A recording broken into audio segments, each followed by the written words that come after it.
Thank you all so much for being here tonight. For those I don't know, my name is Travis Parno. I'm the Director of Research and Collections here at Historic St. Mary's City. Tonight we are doing a little bit of a non-standard Archaeology Month lecture. This is something we try and do every year, highlighting April as Maryland's Archaeology Month. If you didn't get the pitch when you walked in the door, I strongly encourage you to check out MarylandArchaeologyMonth.com and vote for the Maryland Archaeology Month poster, because we're better than those other states, aren't we? So we have posters in the back. We have copies of a publication that was put out by the Maryland Historical Trust that has articles written by folks around Maryland highlighting some of this state's great archaeology. But tonight's presentations, in addition to being archaeological, are focused here on St. Mary's City, and all presentations will be presented by members of Historic St. Mary's City's Department of Research and Collections. This is a very proud kind of thing for us to do. I love being able to share the work that we do with folks like yourselves. And this work was put together in advance of an international conference in historical archaeology. This is one of the biggest professional organizations we have in our discipline for historical archaeology. They meet all over the country and often the world annually every year in January. And so this past January, after about 6 months of preparation on the part of the team, a large group of us traveled down to New Orleans. It was really hard, but it was a really wonderful opportunity for us to not only network, but also help our staff with their professional development so that they can learn what it's like to participate in a professional conference. So the group that you'll hear today, some of them are first-time presenters as of this January. Some of us have been doing this for a little longer. And so it really captures, I think, everything that we have going on in our department in just a cool, 2 hours. So that's the other non-standard thing about our program tonight is we have 8 papers, each of which is 15 minutes or less. And so we have a lot to get through, but it really covers a lot of different projects, including the Leonard Calvert House project, the St. Mary's Fort project, some collections-oriented projects, and the Chancellor's Point work. And then I'll wrap it up at the end with a bit of a kind of summary on where we've been and where we're heading. And so if you haven't gotten a program, we have some in the back, but you'll notice we have this structured so we'll do 4 presentations back to back. We'll take a quick break for anyone who needs to use the restroom, grab some water, some snacks in the back, and then we'll kick back off with the last set of papers after that. So the other thing that we're going to do tonight that is a little abnormal is we're not going to take questions immediately after each paper just because we would all be here until midnight. And so what we would ask is if you just hold questions until the end and you can come up and chat with us. We're just going to do an informal discussion at the end. You're welcome to chat with us or to head on your way, depending on how late the night goes. Sound good? Awesome. Okay. Last thing I will note, if you need to use the restroom at any point, you can either go out these double doors, through the double doors across the hall, through the exhibit hall, and the bathrooms will be straight ahead, or you can go immediately down the stairs to the left of these double doors. There's bathrooms down there as well. All right, so let me get rid of our Maryland Archaeology Month. And with one more reminder, please vote, please vote, please vote. Here's the picture of the poster that you're voting for. And our first paper tonight is going to be presented by L Coogan, who is the site director at the Leonard Calvert House site, presenting Old Dog, New Tricks, how recent mitigation efforts are building upon 40-plus years of research at the Leonard Calvert House. Chris. In sick.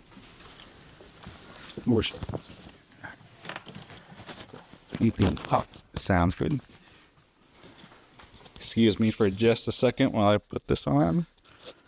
And hopefully don't turn it off in the process. So, okay, let's give that a shot. All right. Excavations have been ongoing in and around the town center at historic St. Mary's City for more than 40 years. The town center consists of multiple significant 17th century sites at the heart of the colonial capital, one of which is the Leonard Calvert House site, named for Maryland's first governor.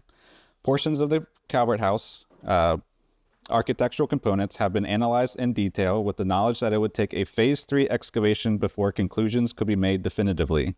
The 3D model on the left of the screen represents our current conjecture of the architecture resulting from several decades worth of archaeological investigations. Phase 3 excavations began in March of 2023 with the goal of reevaluating previous hypotheses about its many construction phases. Our findings will inform a future reconstruction of the Calvert House, which will resemble the 17th century structure on the exterior, but the interior will tell how new discoveries are bringing to light a much more complex architectural history of the Calvert House than we anticipated. Humans have called the area around the Leonard Calvert House site home for thousands of years, likely due to easily accessible freshwater springs and well-drained, level, and fertile land. The oldest artifacts recovered nearby are Palmer, Kirk, and LaCroix projectile points showing human activity dating as early as the early Archaic period, or about 9,000 years ago or so. Substantial occupation is also evident from the late Archaic and throughout the woodland period. Colonial usage of the site started a few years following the 1634 settling of St. Mary's Fort.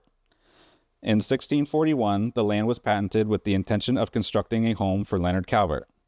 In 1645, occupying parliamentarian rebels captured the colony and exiled Leonard Calvert and his government.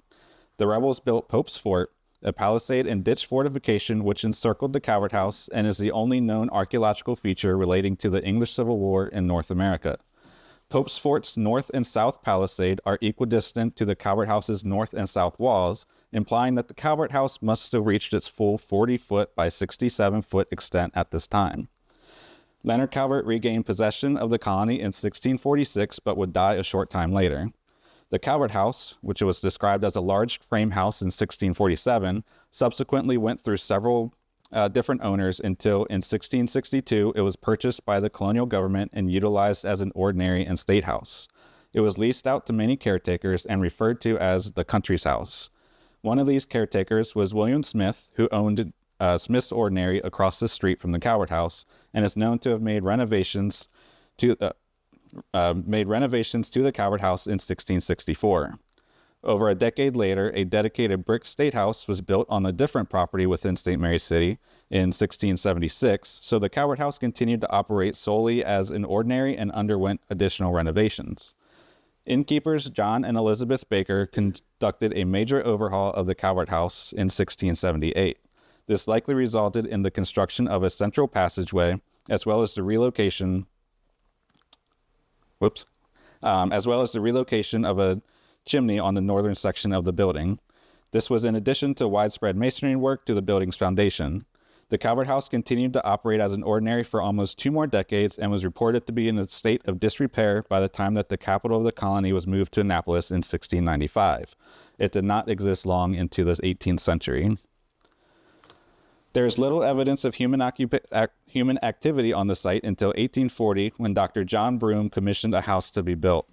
Dr. Broome ran a prolific plantation from this house and became one of the largest enslavers in southern Maryland. Dr. Broome's house lay mere feet away from the west wall of the Calvert House. Two related outbuildings, however, a dairy and a smokehouse, both sat within the Calvert House's footprint. These structures, known today as the Broome-Howard House, stood on the site for over 150 years, passing through the Broome family, then to the Howard family, and finally to HSMC. The Broome-Howard House was relocated in 1994. Altogether, this long sequence of activities spanning thousands and thousands of years of human life left a prolonged archaeological signature and has made the Leonard Calvert House site one of the most complex sites on the HSMC landscape. The excavation area for this project includes the entirety of the Calvert House's foundation, pictured here as this kind of broken up red rectangle with other rectangles within it, and as well as a 10-foot buffer around the exterior of the structure to account for future construction impacts, indicated by the red outline. That is our project area. Complete mitigation will require the excavation or re-examination of approximately 238 5-foot by 5-foot test units, and we are focusing on the eastern half of the excavation area first. This work is currently ongoing. A major component of this project includes assessing the long history of archaeological excavations conducted at this site. The first museum-sponsored fieldwork occurred between 1981 and 1984 as part of the Village Center project. Between 2008 and 2019, the site was a focus of Historic St. Mary's City's Field School in Historical Archaeology. All this work has pieced together a clearer picture of the Calvert House and generated several dissertations, articles, and reports. Notably, in his 1986 report on the Village Center project, Dr. Henry Miller proposed a basic chronological model of the architectural evolution of the Calvert House. Using this model, which was created by combining archaeological data accessible at the time with documentary evidence, Dr. Miller hypothesized that the building began as a smaller house and underwent a series of expansions and renovations throughout its life. He pointed out that this is an incomplete hypothesis and that more data would be needed to fully understand the Calvert House's architecture. And now, 40 years later, we are collecting the data to test and expand upon this hypothesis. The current Phase 3 project is allowing us to study the existing foundation in ways which were not available to previous scholars and has led to remarkable new observations. Starting with the north wall, the materials utilized in its construction consist of a dry laid and finely dressed sandstone base with either brick or non-dressed sandstone adhered on top. Surprisingly, this is not the first construction event in this area. We found 3 large structural post holes with smaller studs placed at regular intervals in between, 2 of which are partially covered by the foundation. These posts constitute a portion of a previously unknown structure. One of these posts under the foundation is covered with a clay cap, which likely served to level a slumped area caused by the removed post and provide a solid base for the sandstone foundation. In this photo, right here, you can see the clay cap overlying the silty post mold, which is clearly underneath the large foundation sandstone. Small amounts of architectural or domestic materials recovered from these posts indicate they represent an early developmental phase of the Calvert House. The Calvert House's south wall foundation is consistent with the north wall in that sandstone typically underlies brick. The foundation stones are precisely laid, however, the sandstone used is rough, unfinished, and much smaller than the dressed sandstone of the north wall foundation. A thick bed of mortar overlies the sandstone in between the sandstone and the bricks and creates a uniform surface on top of the uneven sandstone for the bricks to lay level. The brick portion is only 1 course wide, making the south wall foundation the thinnest of any observed so far. One of the most consequential artifacts recovered at the Leonard Calvert House site, a piece of window lead which was milled with the name Richard Holland and a date of 1661, was recovered from the south wall. This window lead was found partially pinned underneath one of the sandstone blocks. This would indicate that the south sandstone foundation was built after 1661, which is roughly 20 years after the Calvert House's conjectured original construction. It is important to note there are very few artifacts recovered elsewhere within this builder's trench, and presumably if a structure stood on this site for over 20 years, material culture from that occupation would have been incorporated into the builder's trench for that portion of the foundation. This absence is curious, but nevertheless, there is continuity between the north and south walls, suggesting that the brick and sandstone construction method may belong to a later renovation. Unlike the north and the south walls, the east wall was constructed completely with brick. The brickwork also shows 3 distinct phases of construction. I will refer to these phases as the north phase, the central phase, and the south phase. The north phase is in an English bond, and the foundation sits at a depth of 40.81 feet at the northernmost extent and 40.82 feet where it approaches the central phase. In the central phase, the bricks were laid in a Flemish bond, and the bottom course is at an elevation of 41.27 feet adjacent to the north phase and 41.19 feet adjacent to the south phase. The southern phase is somewhat in an English bond, but the second course consists of offset headers and broken stretchers. The elevation at the southern extent is very similar to the north phase at 40.88 feet. It then slopes up to an elevation of 41.07 feet where it meets the central phase. Both the south and central phases are sloping up towards the north, albeit at different degrees, while the north phase is essentially flat. And I should also mention these elevations are above mean sea level. Each phase's associated builders' trenches are unique and indicate separate construction phases due to differences in depth and artifact content. The east wall of the Calvert House was undeniably built in at least 3 different phases before it reached its full 40-foot length. We are currently Sorry, I missed a portion there. Or I missed a slide transition. We are currently excavating within the interior of the structure and finding further convolution to the sequencing of the Calvert House's major architectural components. For example, we found that the southern chimney, like the northern chimney, was dismantled and then rebuilt. In the process of relocating the chimney, its builders utilized a construction method that is similar to that used in the building's southern foundation. One specific type of brick, which we call chapel brick, was included intermittently as part of the southern chimney's brickwork. Chapel brick was manufactured for the construction of the nearby Jesuit chapel, shameless plug, just reopened, in 1667, and is identifiable by telltale strike marks on one side of the brick. It may be that leftover brick from the chapel's construction was purchased and used to reconstruct the southern chimney. With the caveat that excavation and analysis are ongoing, we can begin to fit these recent observations into the timeline of 17th century life at the Calvert House. If we assume that the Calvert House reached its full dimensions by 1645, based on strong spatial relationship with Pope's Fort, it is apparent that the small post-and-ground structure that was later covered by the Calvert House's north wall was built sometime in the first decade of colonial settlement. We know that Leonard Calvert patented the land on which the Calvert House was constructed in 1641, so it seems likely that the post-and-ground building remained in its location for 4 years at most before it was demolished or relocated. This also means that the Calvert House was a smaller structure while this building existed.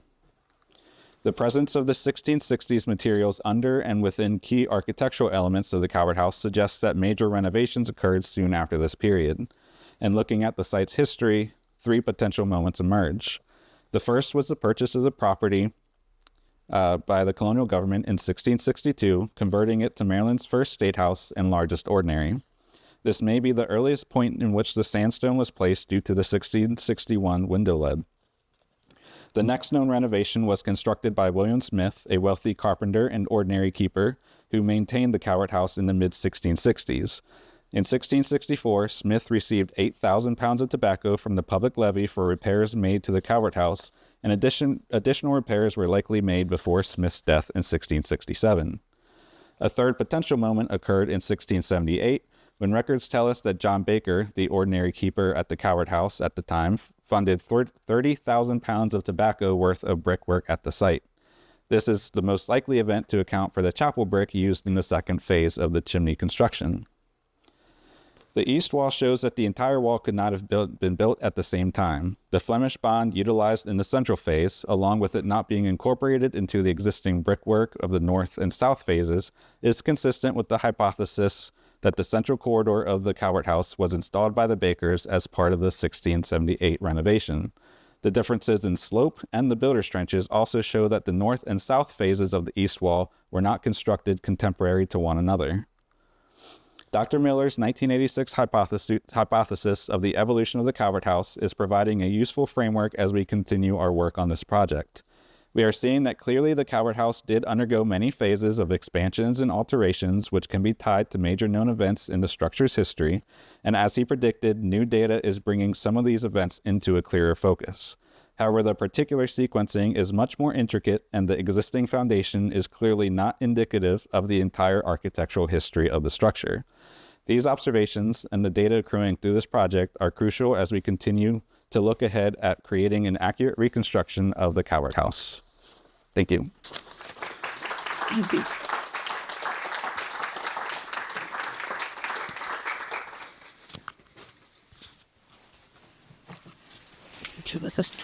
All right, thank you, Chris.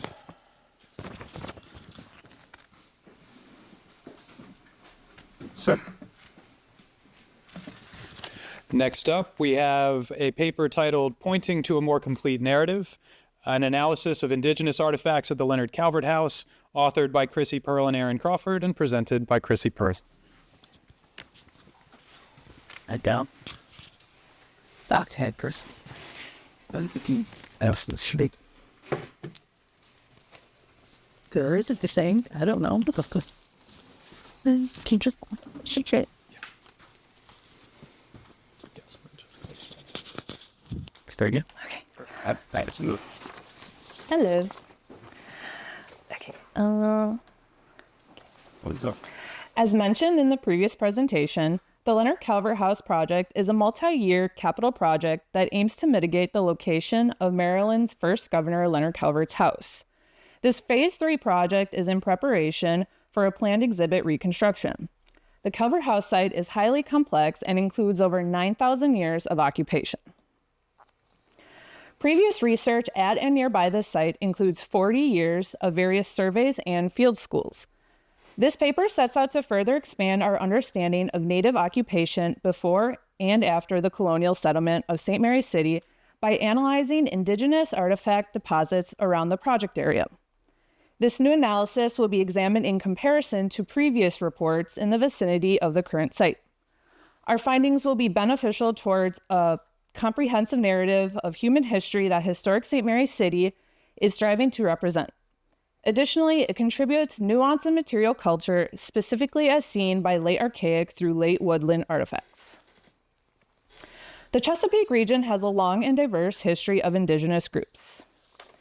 From around 10,000 to 7,500 BCE, the Mid-Atlantic experienced the Paleo-Indian period of nomadic groups of hunter-gatherers evolving along with the drastically changing environmental conditions as the last ice age ended. The Archaic period, which was 7,500 to 1,000 BCE, saw further environmental changes.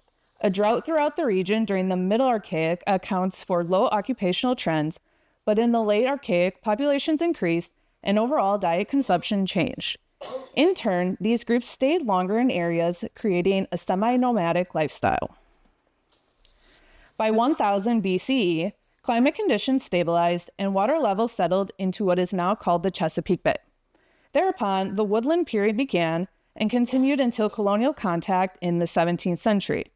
As populations continued to grow, agricultural cultivation of corn, beans, squash, and tobacco developed as early as 650 CE. This cultivation of resources led to more sedentary occupations and more complex social organization within and between tribal groups. By the late woodland period, various Algonquin tribes were present in the Chesapeake region. These groups inhabited semi-permanent villages dispersed around the region. In what is now southern Maryland, these dispersed settlements were most likely tied to the Piscataway chiefdom at Moyon. When English settlers came to what would become Maryland, the native population of the Chesapeake had either encountered exploring Europeans from Jamestown and other colonial efforts, or heard rumors of them. Upon arrival in 1634, English settlers formed an agreement with the Yokoko-Miko on the recommendation from a Chesapeake fur trader, Henry Fleet. This understanding led to a short period of uneasy attempted cohabitation. Eventually, many Piscataway groups moved away because of continued disrespect, land encroachment, and dehumanization from the European colonists. However, several groups remained on the periphery of colonial encroachment, and descendant groups are highly active in present-day Maryland. While only 2 Piscataway groups have been formally recognized by the state of Maryland, all 4 Piscataway tribal organizations remain a vibrant part of the Southern Maryland community. Because of the nature of this capital project, the parameters of this research are confined to the current project area.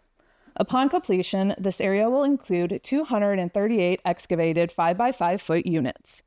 From what is currently excavated, about 1,980 proveniences were available for study at the time of our analysis. To begin, we decided to focus our attention on stone tools and ceramic vessels. Other artifacts such as terracotta tobacco pipes, flake tools, and debitage will be looked at a later time.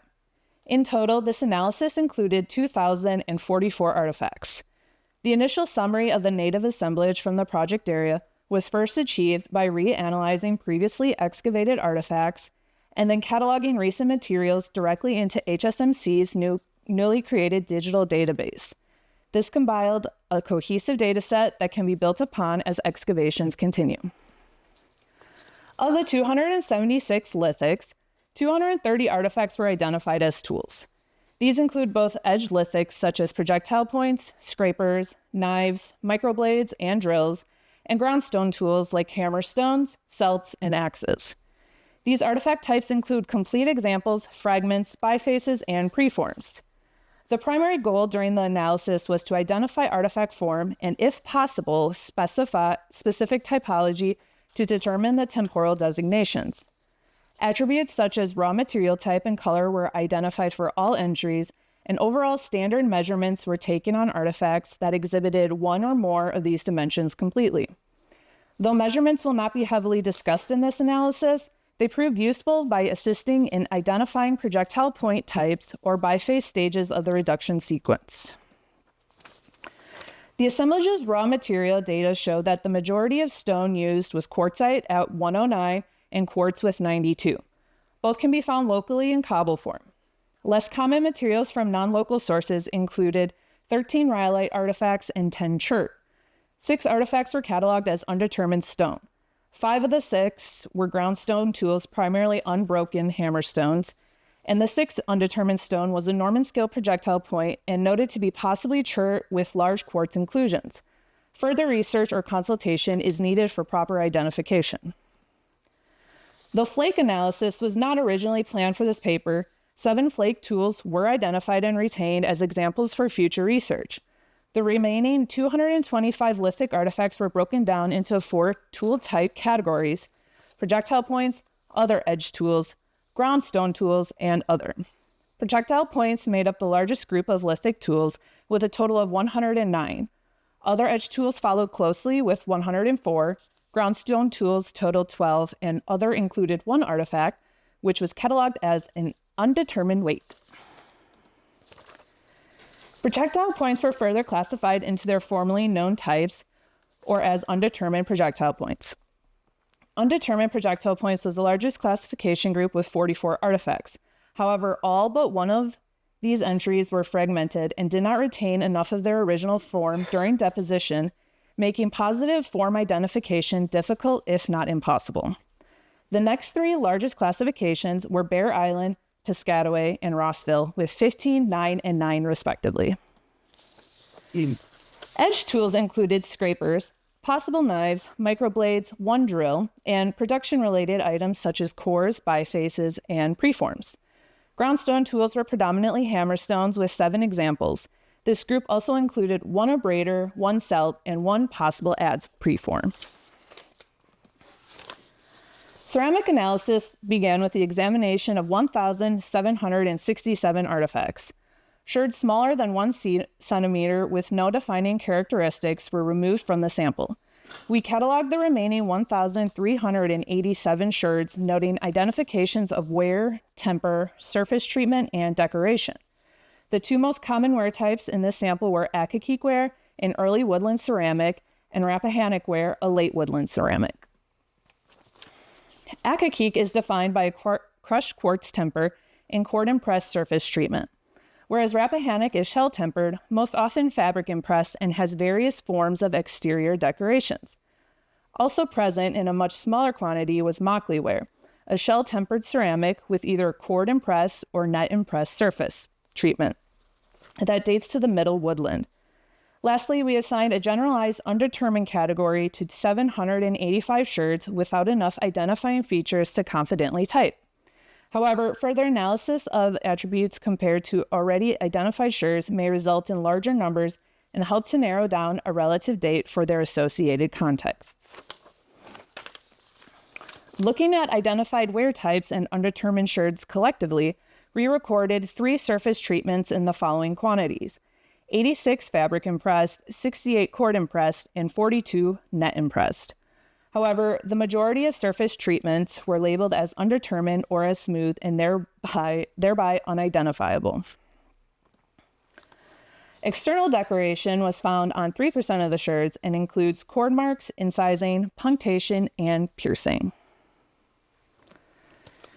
While vesselization analysis will not be attempted before the completion of fieldwork, 2 unique examples of Indigenous occupation have already been identified. For example, a cluster of 240 sherds of Accokeek excavated from 1 unit in the southeast corner of the project was discovered in situ. The sherds were clustered in a group with many fragments overlapping. Multiple groupings of direct mends were verified in the lab, and it is thought that these sherds represent the same vessel. The second identified vessel was Rappahannock in size with a herringbone motif just below the rim. These 9 sherds stood out not only due to their decoration, but also their light brown paste color. In addition, 32 more sherds were identified as possibly being related to this vessel due to similarities in temper and paste color. Unlike the cluster of Akakik found in one unit, these sherds were found over 25 separate contexts. Native presence appeared as early as the Middle Archaic, suggesting that native groups were beginning to be active throughout this area. This is evidenced by only 3 lithic points recovered dated to this time. Lack of evidence can also be attributed to the aforementioned drought. By the late Archaic, we see a possible trend of longer-term occupation represented by the highest amount of projectile points from this data set. However, this may also represent the continual use of these points into later periods. By the Woodland period, more sedentary lifeways began, and artifact evidence supports continual Indigenous occupation throughout this entire period. A progression of technological variation also occurred throughout the Woodland period, with the most prominent being the introduction of ceramics to the material record. As woodland cultures remained in this area for longer durations, they deposited larger amounts of their material by happenstance or on purpose. 2 concentrations of these activities are noted in this research. The first prominent deposition is the previously mentioned Akakik vessel. Dating to the early woodland, this vessel makes up 70% of the ceramic sherds associated with this period. An occupational pattern is observed when comparing this isolated vessel with past surveys showing 3 concentrations of Akakik directly to the southeast of the current project area. This depositional trend is further supported by 14 projectile points associated with this period. Our data suggests that there was a decline in activity during the middle woodland. This may be attributed to migration movements of native groups out of the area or the central locale of activity occurring elsewhere on the landscape. For example, our project has only identified 58 motley sherds. Previous excavations noted middle woodland ceramics in higher quantities to the areas just north and southeast of the current project area, suggesting the trend of occupation could be more steady than is observed from the relatively small area. Our data shows patterns of long-term settlement once again increased in the late woodland. Excuse me.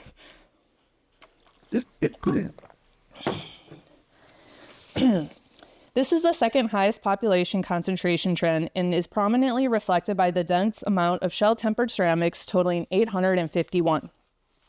In addition to increased population activity, further ceramic decoration motif shifts are witnessed, with incising becoming the favored form of decoration. This shift is particularly seen in the occurrence of the Rappahannock incised fragments recently found. Several other general observations in comparison to previous work were noted during this research. The current lithic data supports much of what was previously published with slight variation. Raw material from previous surveys show that quartz and quartzite are the 2 most utilized lithic materials, with 93.5% of the stone tools found. Whereas quartzite was more prevalent in this research, quartz outperformed in previous surveys. Similarly, the dominating projectile points that were mentioned in this analysis reflect the same information from past projects. Bear Island, Piscataway, and Rossville points are the most frequent points discovered in this area since the early 80s, comprising 55.5% of the total projectile points collected. Currently, these points make up 30.5% of the projectile points excavated from the project area. The only difference between the 2 groups is that Bear Island is the predominant point in this analysis, whereas previous research is dominated by Rossville. However, the presence of these 3 points in both analyses strengthens the observed aforementioned late Archaic to middle woodland occupations. Another pattern worth noting is a concentration of unidentified triangular points, most likely late woodland, that was recognized from previous surveys. The current analysis does not reflect this trend, but several examples of late woodland points, like Lavana points, are present and may eventually support this pattern upon project completion. While examining the data for lithic analysis, it was noted that 11,545 lithic artifacts were cataloged as debitage. These will need to be reanalyzed and incorporated into the data set. Several avenues of research also include flake tool analysis and aware pattern microanalysis. And while terracotta tobacco pipes were not examined for this paper, we understand how important the presence of pipes are to the interpretation of a site, as they represent a period of time where Native groups and Europeans interacted and occupied the same spaces. Research and reanalysis of this topic will greatly add to our understanding on Indigenous occupation in and around the project site. We look forward to continuing to build off previous knowledge and combining this research to the larger understanding of Indigenous occupation on the HSMC landscape. Thanks.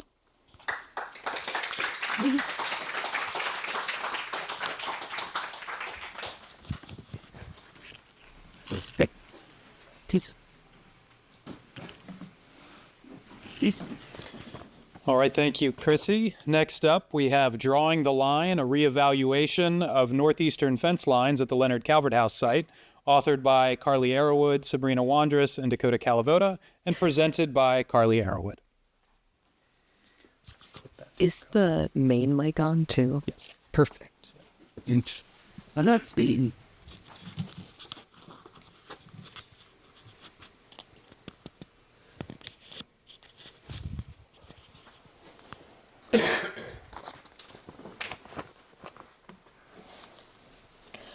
One of the many hallmarks of European colonization is the manipulation and segregation of the natural landscape. Changes are reflected in features such as fence lines, which were used to delineate private property and organize workspaces. This study sought a better understanding of a complex network of fence lines concentrated around the northeast corner of the Leonard Calvert house site. By combining data from over 40 years of excavations with new discoveries and analysis, we identified 7 fence lines thought to date to the 17th century. We set out to pinpoint the types of fences present and the relative date of each in order to connect the changes in landscape to changes in the house's use over time. New interpretations will serve to direct how the changing landscape of the Leonard Calvert House is understood and communicated to museum visitors in the future. The Leonard Calvert House was constructed on the banks of the St. Mary's River only a few years after colonial arrival in 1634. Originally the home of Leonard Calvert, Maryland's first governor, the house would undergo many changes before it fell out of use at the turn of the 18th century. As with many 17th century buildings within St. Mary's City, the Calvert House was oriented with its backyard, containing its orchards and gardens, facing north. Because of this, the northeast corner of the house served a very utilitarian purpose, as it controlled access to many outbuildings and other private spaces. Throughout the first phase of its lifetime, from about 1635 to 1650, the house served as the private residence of Leonard Calvert and later other political figures. However, when the English Civil War came to the Maryland colony in 1645, Calvert was ousted and a fort was constructed around the house. Political turmoil continued for many years, but in the 1650s, the fort fell out of use. The Calvert House resumed as a private residence until 1662, when the lease was acquired by the provincial government to serve as Maryland's first state house. From then until 1676, the house functioned as a public meeting space and an ordinary or inn. After the State House moved, the house continued as an ordinary as the city's population waned, and by the year 1700, the house had fallen into disuse. In 17th century Maryland, fences were one of the most common ways for European settlers to organize and protect their property. At the time, livestock such as pigs, sheep, and cattle were not required to be penned, and thus landowners constructed fences around their gardens and yards as a way of keeping animals out. 5 fence types were common at the time: paling, palisade, post and rail, wattle, and worm fences.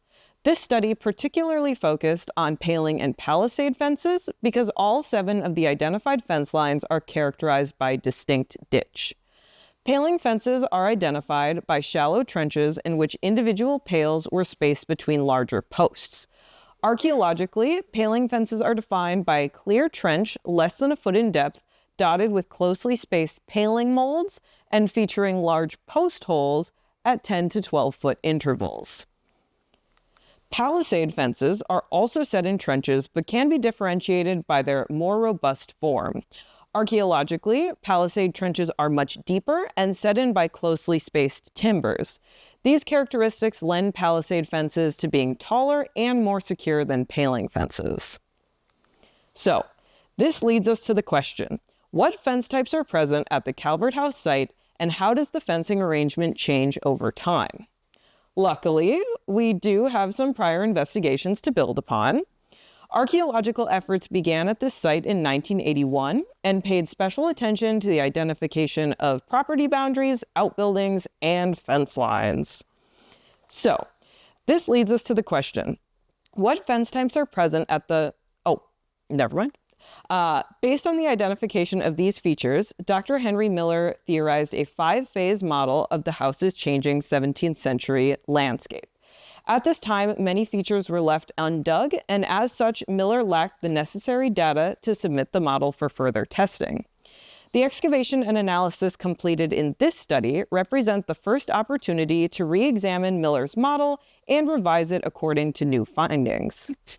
The theorized first phase, which you can see on the left, is dated to pre-1645 and is characterized by diagonal fence line.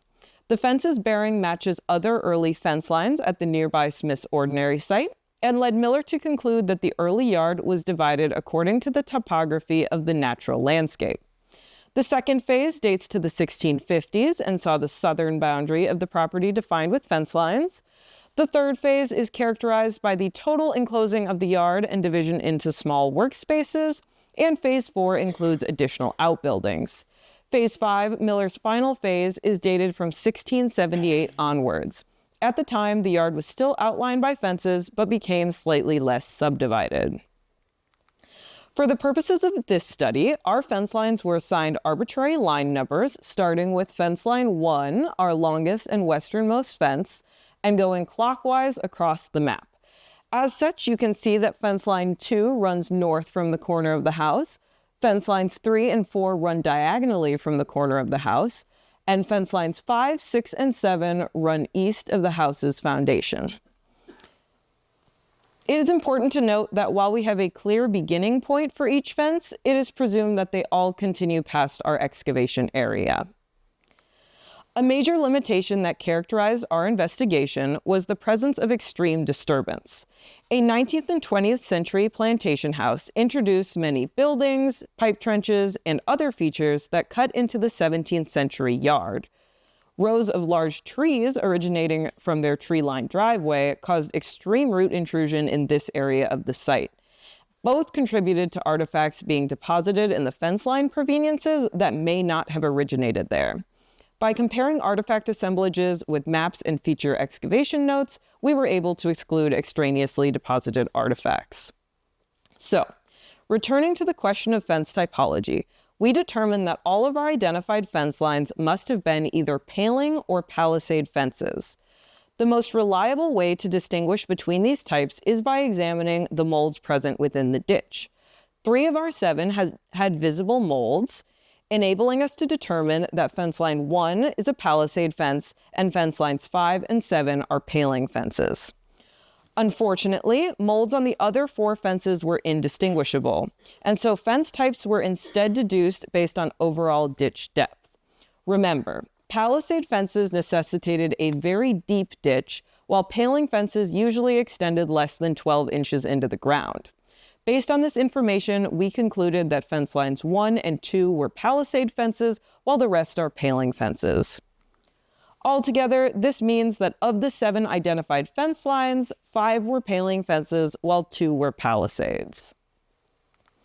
Our second research question, the date of construction of each fence line, was done by looking first at the stratigraphic relationship between fences and then by analyzing datable artifacts. Stratigraphically, 4 of our fences intersect, indicating that they would not have stood contemporaneously and allowing them to be dated relatively. Here, we can see that fence line 4 cuts through fence line 3, fence line 2 cuts through fence line 4, and fence line 1 cuts through all 3, meaning that our timeline goes as follows: 1, 2, 4, 3, from most recent to oldest. When turning our attention to the artifact assemblage, fence line 3 immediately stood out as having very few datable artifacts, as it was disproportionately made up of decayed oyster shell. While this does not provide a definitive date, it supports the stratigraphy in suggesting that fence line 3 is the oldest, seemingly constructed before colonial refuse built up at the site. Much of the artifact data for fence line 4 had to be discounted due to extreme root intrusion. Based on the stratigraphy, we know that fence line 4 is more recently constructed than fence line 3, but because of their similar diagonal orientation, we suspect that fence line 4 dates to a similar period and possibly represents a second generation of fence line 3. Similarly, due to the close positioning and orientation of fence lines 5 and 6, they may also be two generations. Fence line 5 had a small artifact assemblage with one piece of North Devon sgraffito pointing to a post-1650 date of construction. In order to get a more precise date, we looked instead to a pipestem analysis done on 44 measurable pipe stems recovered from fence line 6. Here, it was found that fence line 6 was likely constructed in the early 1680s. Fence line 2 contained a piece of North Devon sgraffito and 16 pipe stems to be measured. Although this is not a statistically significant number, the borehole sizes pointed to the early 1690s. Furthermore, we know from the stratigraphy that fence line 1 would have been constructed after fence line 2. It contained many later ceramic types, including this piece of tin glazed tile, and 46 measurable pipe stems. These pointed to a similar date in the late 1680s or early 1690s. Finally, fence line 7 contained many ceramic types and pipe bowls and stems that date to the very late 17th century. These contributed to a possible date of 1695 for fence line 7. Taking all of this into consideration, we can summarize our timeline as follows. With fence lines 3 and 4 being our earliest fences, fence lines 5 and 6 dating to the mid to late 17th century, and fence lines 1, 2, and 7 in the very late 17th century. So, how does the date and type of each of these fences connect back to what we already know about the Calvert house and its occupants? The Leonard Calvert house served its initial decades as a private residence.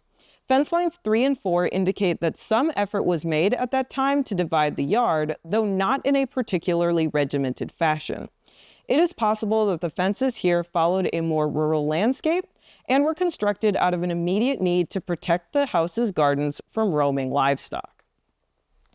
From 1645 to 1655, when a fort was constructed around the house, no fences would have stood. However, afterwards, we can see a major change in the overall division of the landscape. Fences 5 and 6 are clearly oriented to the house and form squared-off compartments across the yard. Such a change reflects the overall formalizing of city planning that occurred as the city of St. Mary's rose in political prominence. Finally, the fences dating to the very late 17th century would have been constructed at a time when the Calvert house served only as a public ordinary. The fact that two of the latest fences are the only palisade fences may indicate a desire of the ordinary keepers to separate private gardens from clients. However, fence 7, as it appears to be serving the same purpose as fences 5 and 6, suggests that the yard continued to serve some of the same functions as well. Interestingly, stratigraphic information relating to fence line 2 indicates that the fence ditch sits under the most recent iteration of the Calvert house's foundation. This would suggest that the foundation was updated or repaired after fence 2 stood, and may relate back to L Coogan's interpretation of the changing structure of the house.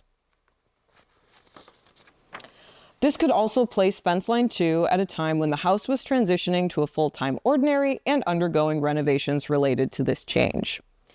Taking all of this into consideration and connecting back to Miller's model, we can note a few areas for revision. Firstly, the yardscape undoubtedly contains many more fence lines than was thought in the 1980s. Miller's assertion that the earliest fence lines were oriented to the natural landscape is very much supported by this study.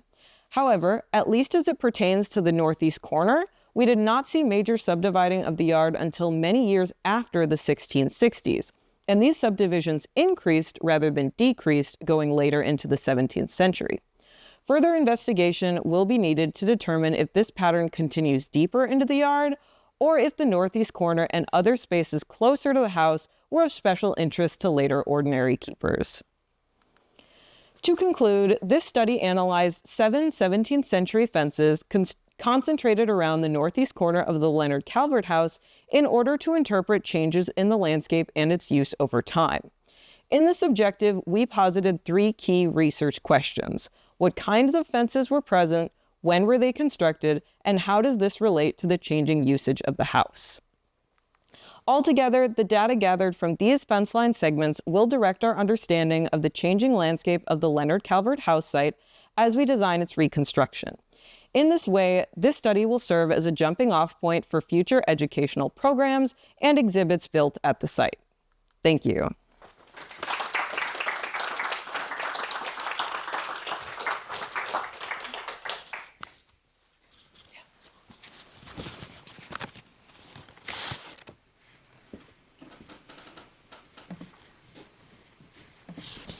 Okay, thank you, Carley. And last up, before we take our break for the evening, we have A Tale of Two Bastions, a comparative analysis of the west and north corner bastions of St. Mary's Fort, presented by Jessica Edwards.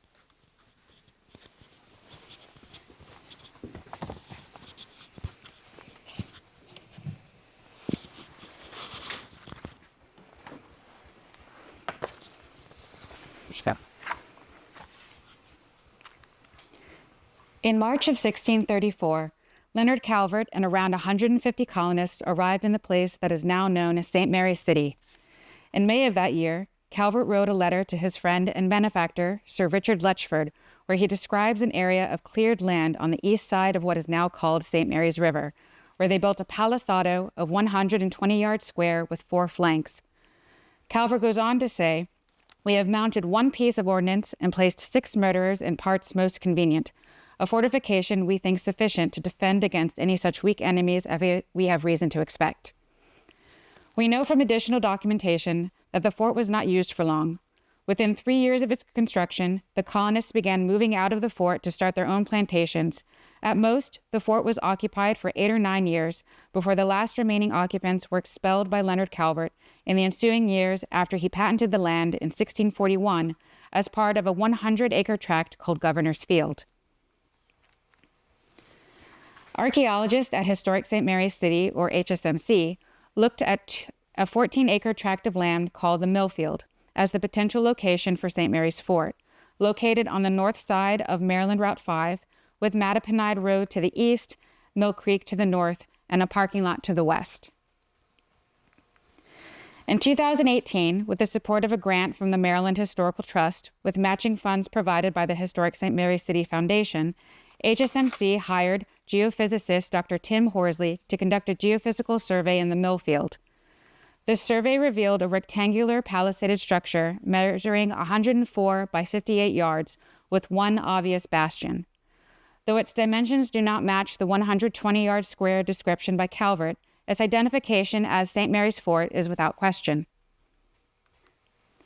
Excavations began in 2019 to investigate the fort's west corner bastion, a cellared earth-fast building believed to be the fort's storehouse, sections of the fort's northwest curtain wall, and the fort's north corner. It was our investigation of the north corner that revealed an unexpected second bastion. The 2 bastions of St. Mary's Fort are the topics of the paper today, where I will present a comparative study of their differing forms, positions, defense focus, and their contributing factors that may have informed these characteristics. A bastion is defined as a projection in the ascent or shape of the fort made up of 4 sides, 2 faces, and 2 flanks, which better enable the garrison to defend the ground adjacent to the main curtain walls. They are typically located on the corners or gorges of a fort, but can also be placed along the walls as flat bastions. And to better clarify, so these 2 walls here would be the face, the 2 outward walls here are the flanks, and then the corner on the fort structure is the gorge.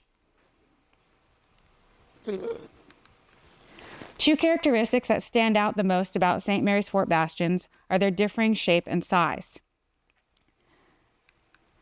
The north bastion fits the aforementioned definition well, having a rectangular form measuring approximately 7.5 feet by 9.5 feet with 2 faces and 2 flanks. Each face and flank are relatively equal in length to their counterparts, with the 2 faces converging to form an angle of about 100 degrees. The West Bastion has an irregular shape, roughly 20 feet by 15 feet. Initial assessment through the geophysical survey showed the northern and western walls appearing to form a continuous curve. However, excavations showed this to be an illusion caused by the lines of the northern flank and 2 western faces meeting at wide angles. We also found that no 2 walls measured the same length, with the northern flank and face being shorter than their southern counterparts, and the two faces forming a wide angle of 135 degrees. And this is better represented to scale, showing how much smaller the North Bastion is compared to the West Bastion. You can almost fit the North one inside the West Bastion. Excavation of palisade sections forming the northwest curtain wall and both bastions revealed post molds of various shapes and size, suggesting the use of quarter and half timber posts. Nearly all the molds measured less than 0.8 feet at their widest points.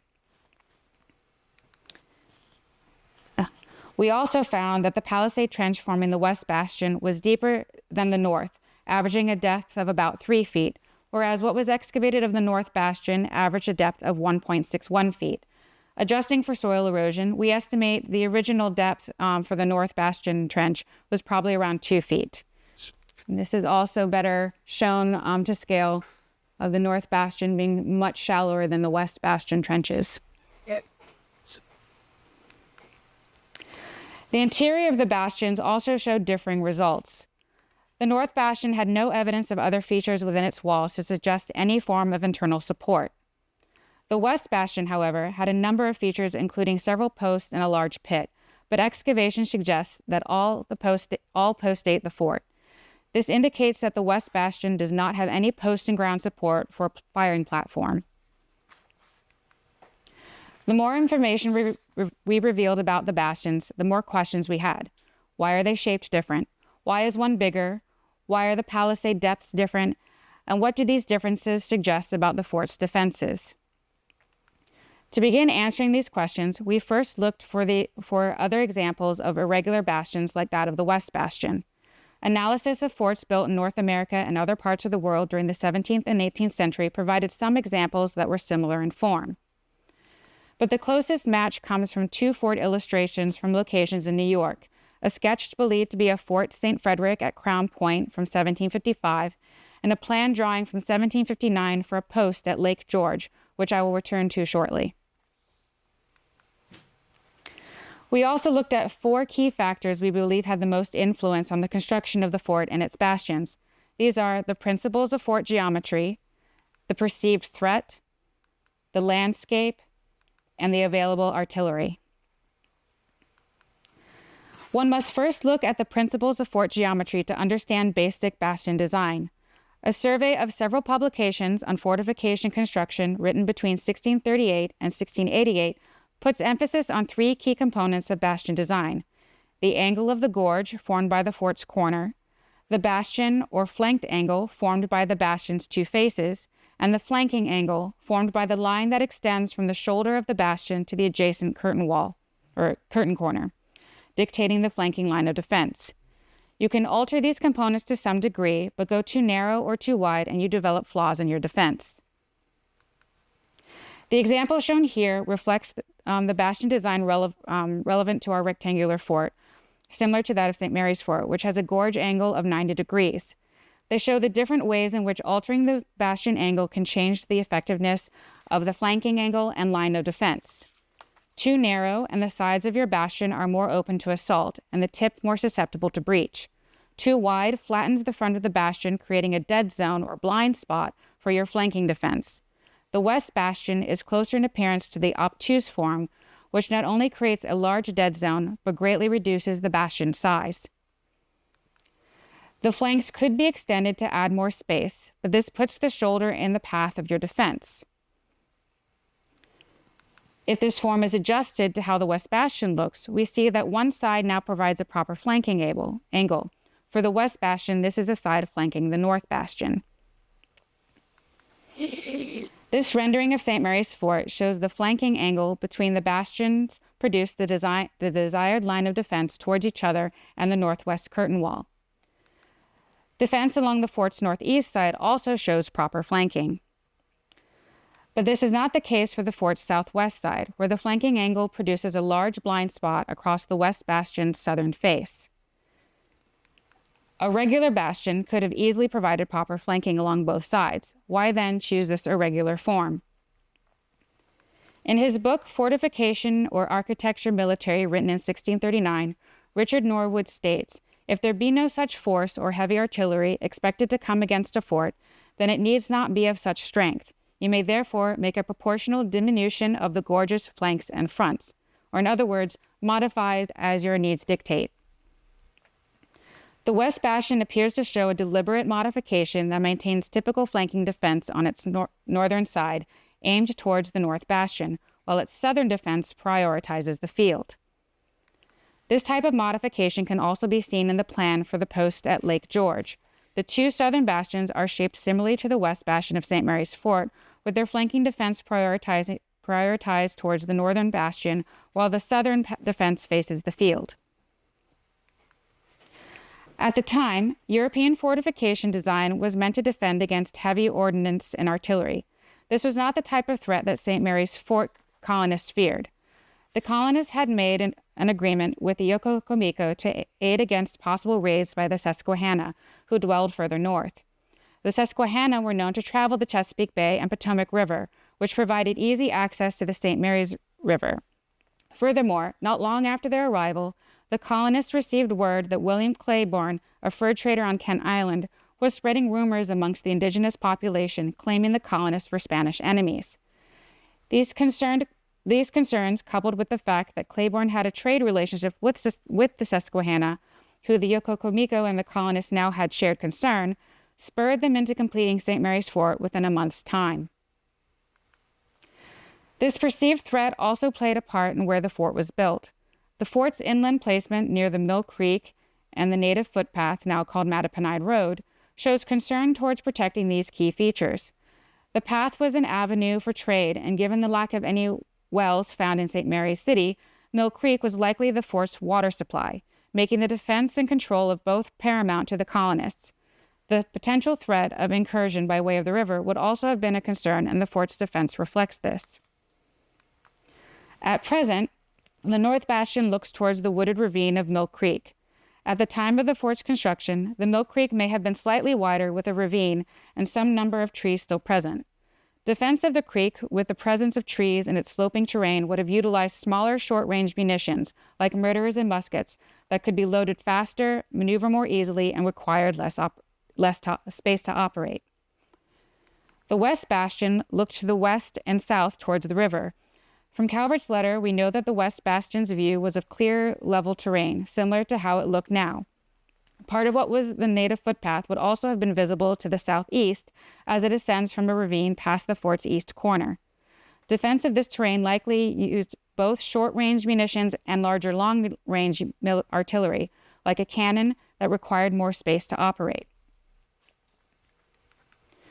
We know from 3 written accounts what munitions the St. Mary's colonists had available and what of them were likely mounted in the forts. Calvert's letter states, "We have mounted 1 piece of ordnance and placed 6 murderers in parts most convenient."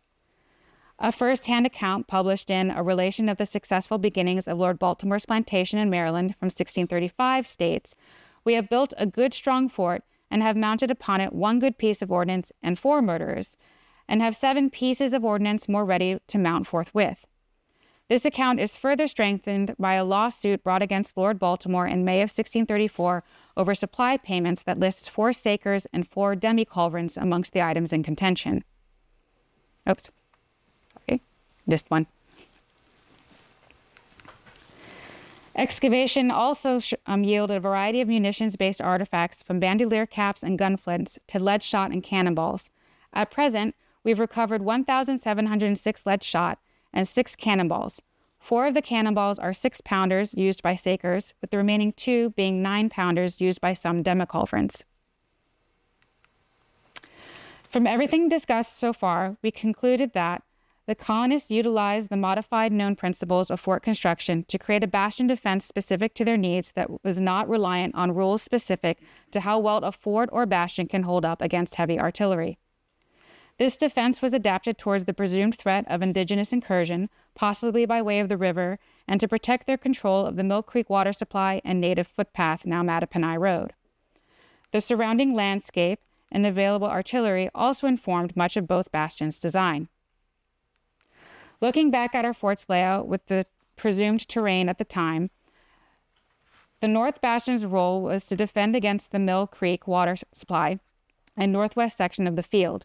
Given its presumed terrain of tree cover and the creek ravine, munitions with easier maneuverability and faster loading, such as mortars and muskets, would have been used. Since this type of munitions required less space, the northern bastion did not need to be of great size. We estimate the North Bastion could have accommodated at most 2 of the 4 or 6 mortars said to be mounted in the fort.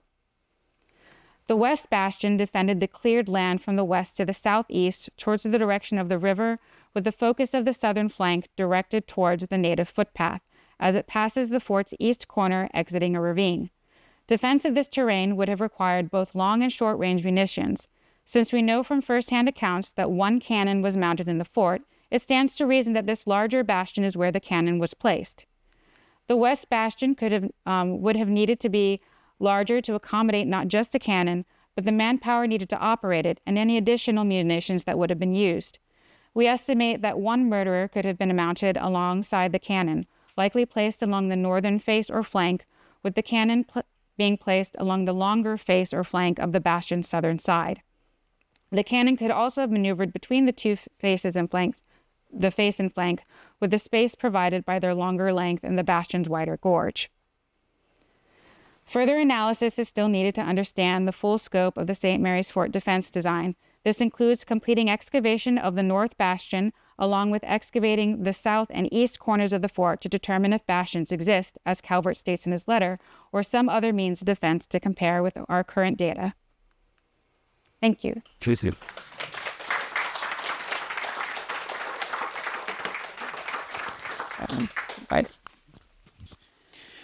All right, thank you, Jess. Thank you, everybody, for sticking with us for our first half. We're going to take a 15-minute break now, and then we'll jump in with the second half, and by then we will have fixed our microphone. We're going to wrap up with 4 more papers this evening, beginning with Death at St. Mary's Fort, Archaeology of an Early Burial, authored by Katie Davis, Jade Burch, Ruth Mitchell, and Henry Miller, and presented by Katie Davis and Jade Burch. With this clip on the back, just anywhere on your collar. Okay. And I'm going to go ahead and get this. What? Yeah. Sweet. Yeah. It's the shit that's In 1634, about 150 English colonists landed on what is now known as the St. Mary's Peninsula, arriving in an area that was home to the Yakomico and Piscataway people. They set out to create a new life in this unfamiliar landscape. Many arrived alone, often in indentured servitude, and faced extraordinary challenges. At the onset, their first major task was an intimidating one: to construct a palisaded fort structure. Approximately 400 years later, archaeologists at HSMC set out to uncover not only the location of the earliest colonial structures of Maryland's first capital, but also to piece together the lives of those who arrived aboard the Ark and Dove all those years ago. Since the 1970s, work has been conducted at HSMC to locate not only the fort, but evidence of occupation across the landscape. In the 1990s, Dr. Tim Reardon and his team excavated a series of test units in what is known as the mill field, where a 1640s mill was located. An earlier surface collection identified various 17th century sites which warranted further exploration. In 2018, ground-penetrating radar was conducted by Dr. Tim Horsley. We were astonished to see that advancements in GPR technology allowed Horsley to identify individual posts within the palisade trench, representing the fort walls. In combination with archaeological testing, this survey confirmed the location of the fort in the mill field. This is an artistic rendition of what we believe the St. Mary's Fort looked like. Overall, the excavation and investigation of St. Mary's Fort site is in its infancy, but promises a unique initial look into the lives of the first English colonists in Maryland. Because the historical record is so scant for these initial years, archaeology has been critical in uncovering important details about life during this period. An unexpected discovery in this area was made in 1992 when Dr. Reardon and his team were excavating a post hole feature. When they got to the bottom of the fence post hole, they were surprised to discover that the hole intruded on the lower part of a human burial. The image seen here shows the positioning of the lower legs and foot bones as they were discovered. The GPR in 2018 also did not pick up this burial. Evidence showed that the fence post intruded on the feet when it was constructed, as several of the foot bones were displaced. It was unusual that this grave was not oriented in an east-west fashion, aligning with one of the most oldest and consistent Christian burial traditions. This discovery has prompted a myriad of questions surrounding the role of death in the lives of the early settlers in those early years.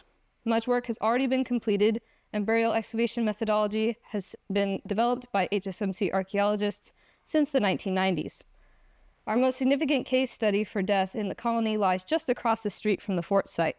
This is the location of the largest 17th century cemetery in Maryland and is associated with the St. Mary's Chapel. This first formal cemetery of the colony contains burials that date from the 1630s through the 1730s. A wooden chapel was built in 1636 or 37 and was located in what is now known as the chapel field. In 1667, it was replaced with a brick chapel, which has since been reconstructed on the landscape. So while this established cemetery is tied to a series of chapels built to the mid to late 17th century, the first 2 to 3 years of colonial mortuary practices and the location of a burying ground remained a mystery. This image depicts those burials in the chapel field.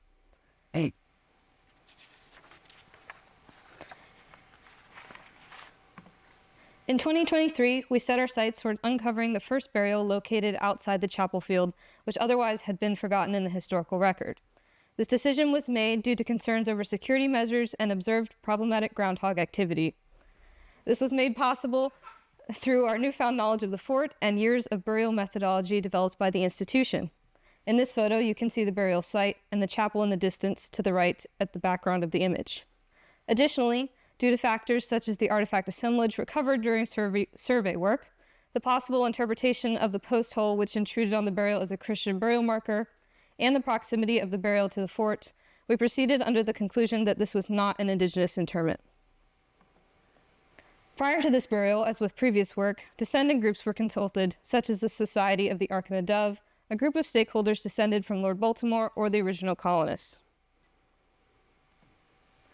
Archaeology conducted at the chapel field proved that burial traditions were changing in the 17th century, and that a wealth of detail accompanying the physical remains of the burial cannot be understated. We knew very little about this burial located by Dr. Reardon other than its location of about 20 feet outside the fort's palisaded wall. With no historical records to identify this person, we went into excavating with many questions. When did this burial date to? And more specifically, were we looking at one of the first settlers in the colony? What was their age, sex? Would we be able to conclude their cause of death? In March of 2023, we came down upon the first layer of plastic that the crew in 1992 used to cover the backfilled post hole feature. We quickly revealed the entirety of the grave shaft.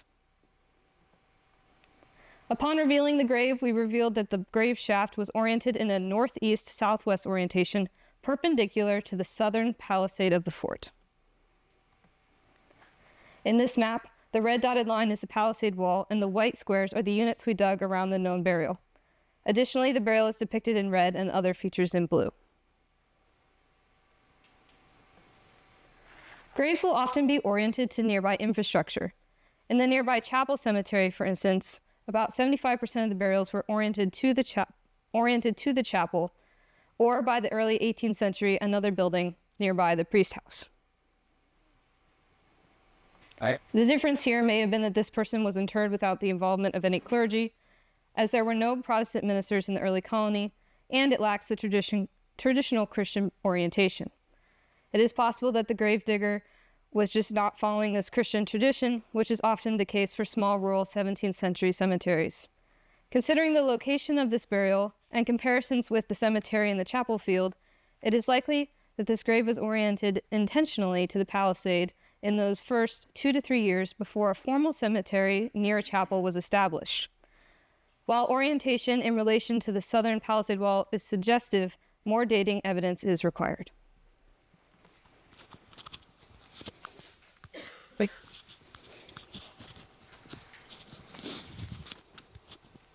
This exciting dating of the burial as fort period interment was also determined through the examination of the burial shaft fill. Unlike the chapel grave shafts, which contained numerous artifacts, the grave we dug had very little in the shaft, nor were there any grave goods, consistent with a lot of our early fort period features, such as the palisade.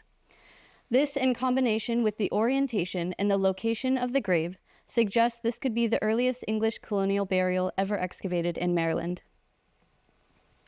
Artifacts found in the burial fill include small amounts of charcoal, a sherd of an early woodland Accokeek ceramic, and undetermined stone. No other artifacts were found in the burial fill, and the brick is likely present due to bioturbation.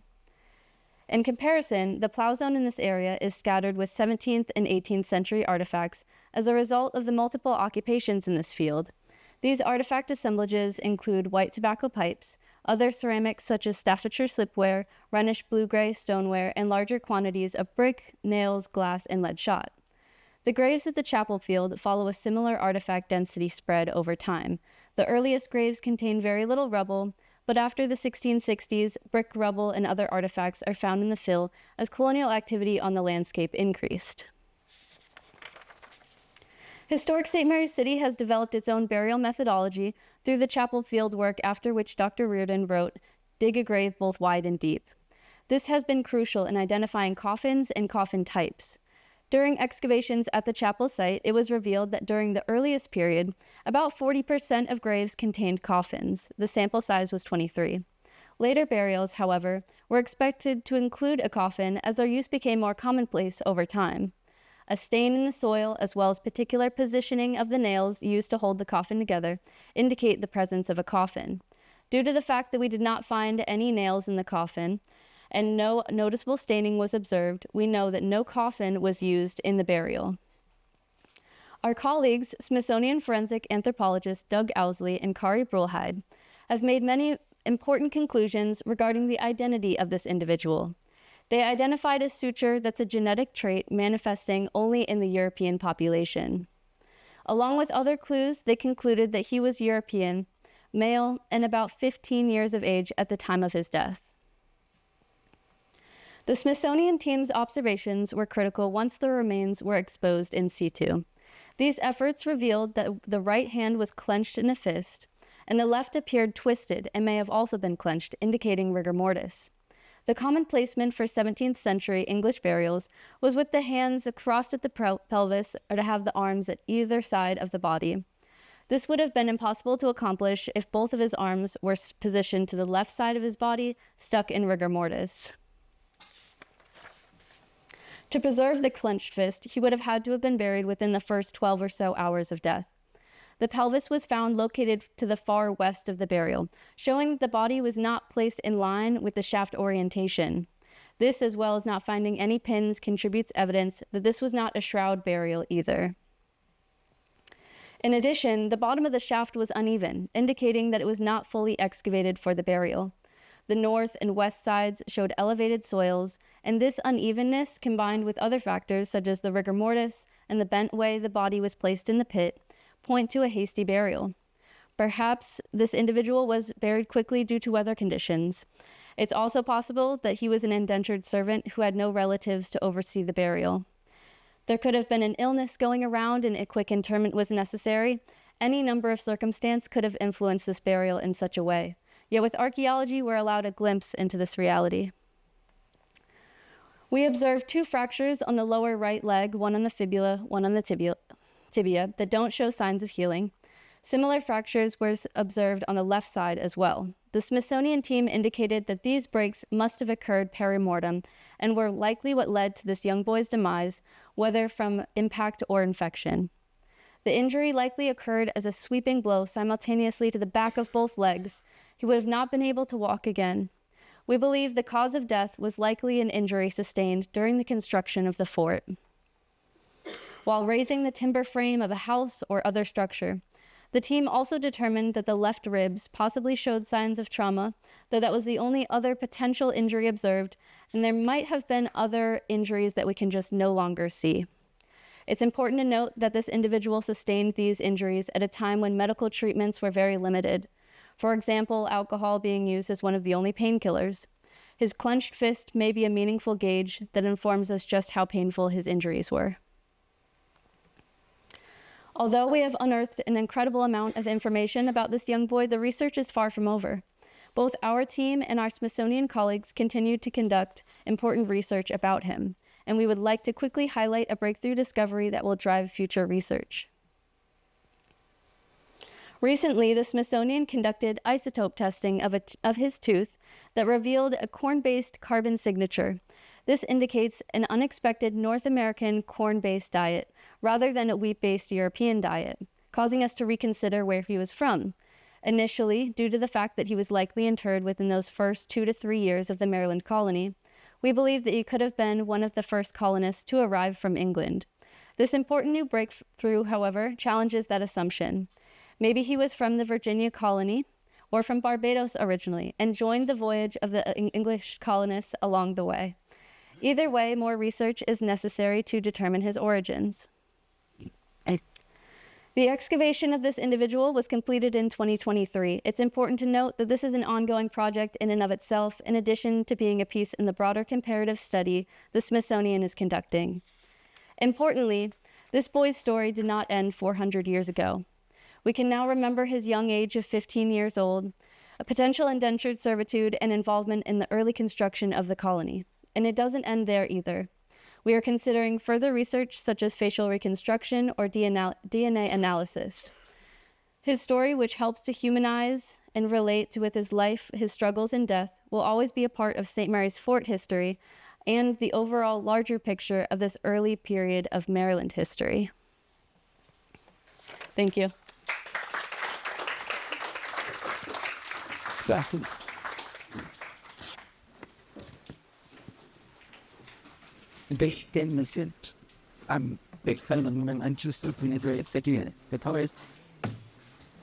All right, thank you, Jade and Katie. Next up, we have All That Once Glittered, Metallic Thread from the St. Mary's Fort, presented by Dr. Jen Ogborn.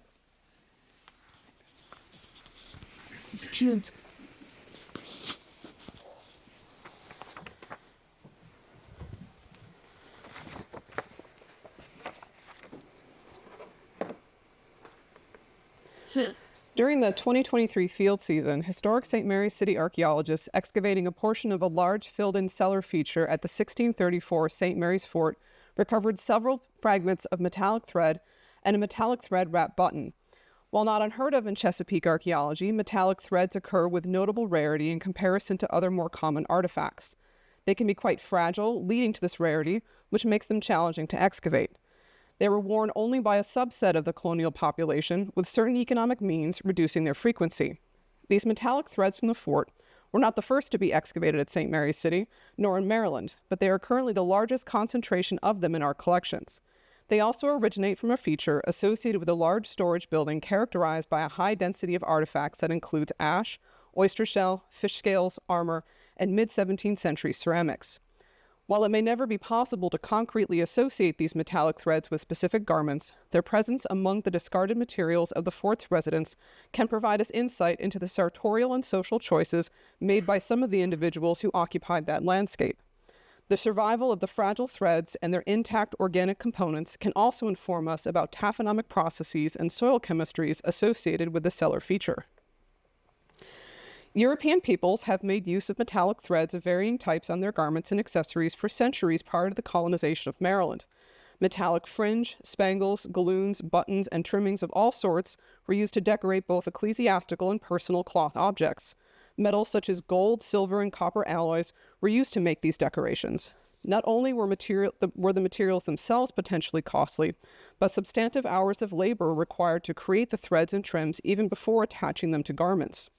The presence of these trims, particularly on personal garments, indicated the relative wealth and social status of the wearer.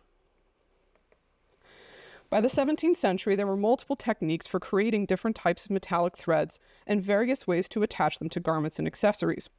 Gold and silver could be layered onto cheaper copper alloys to create more economical options, and copper alloys like brass could be used to simulate the warm tones of gold.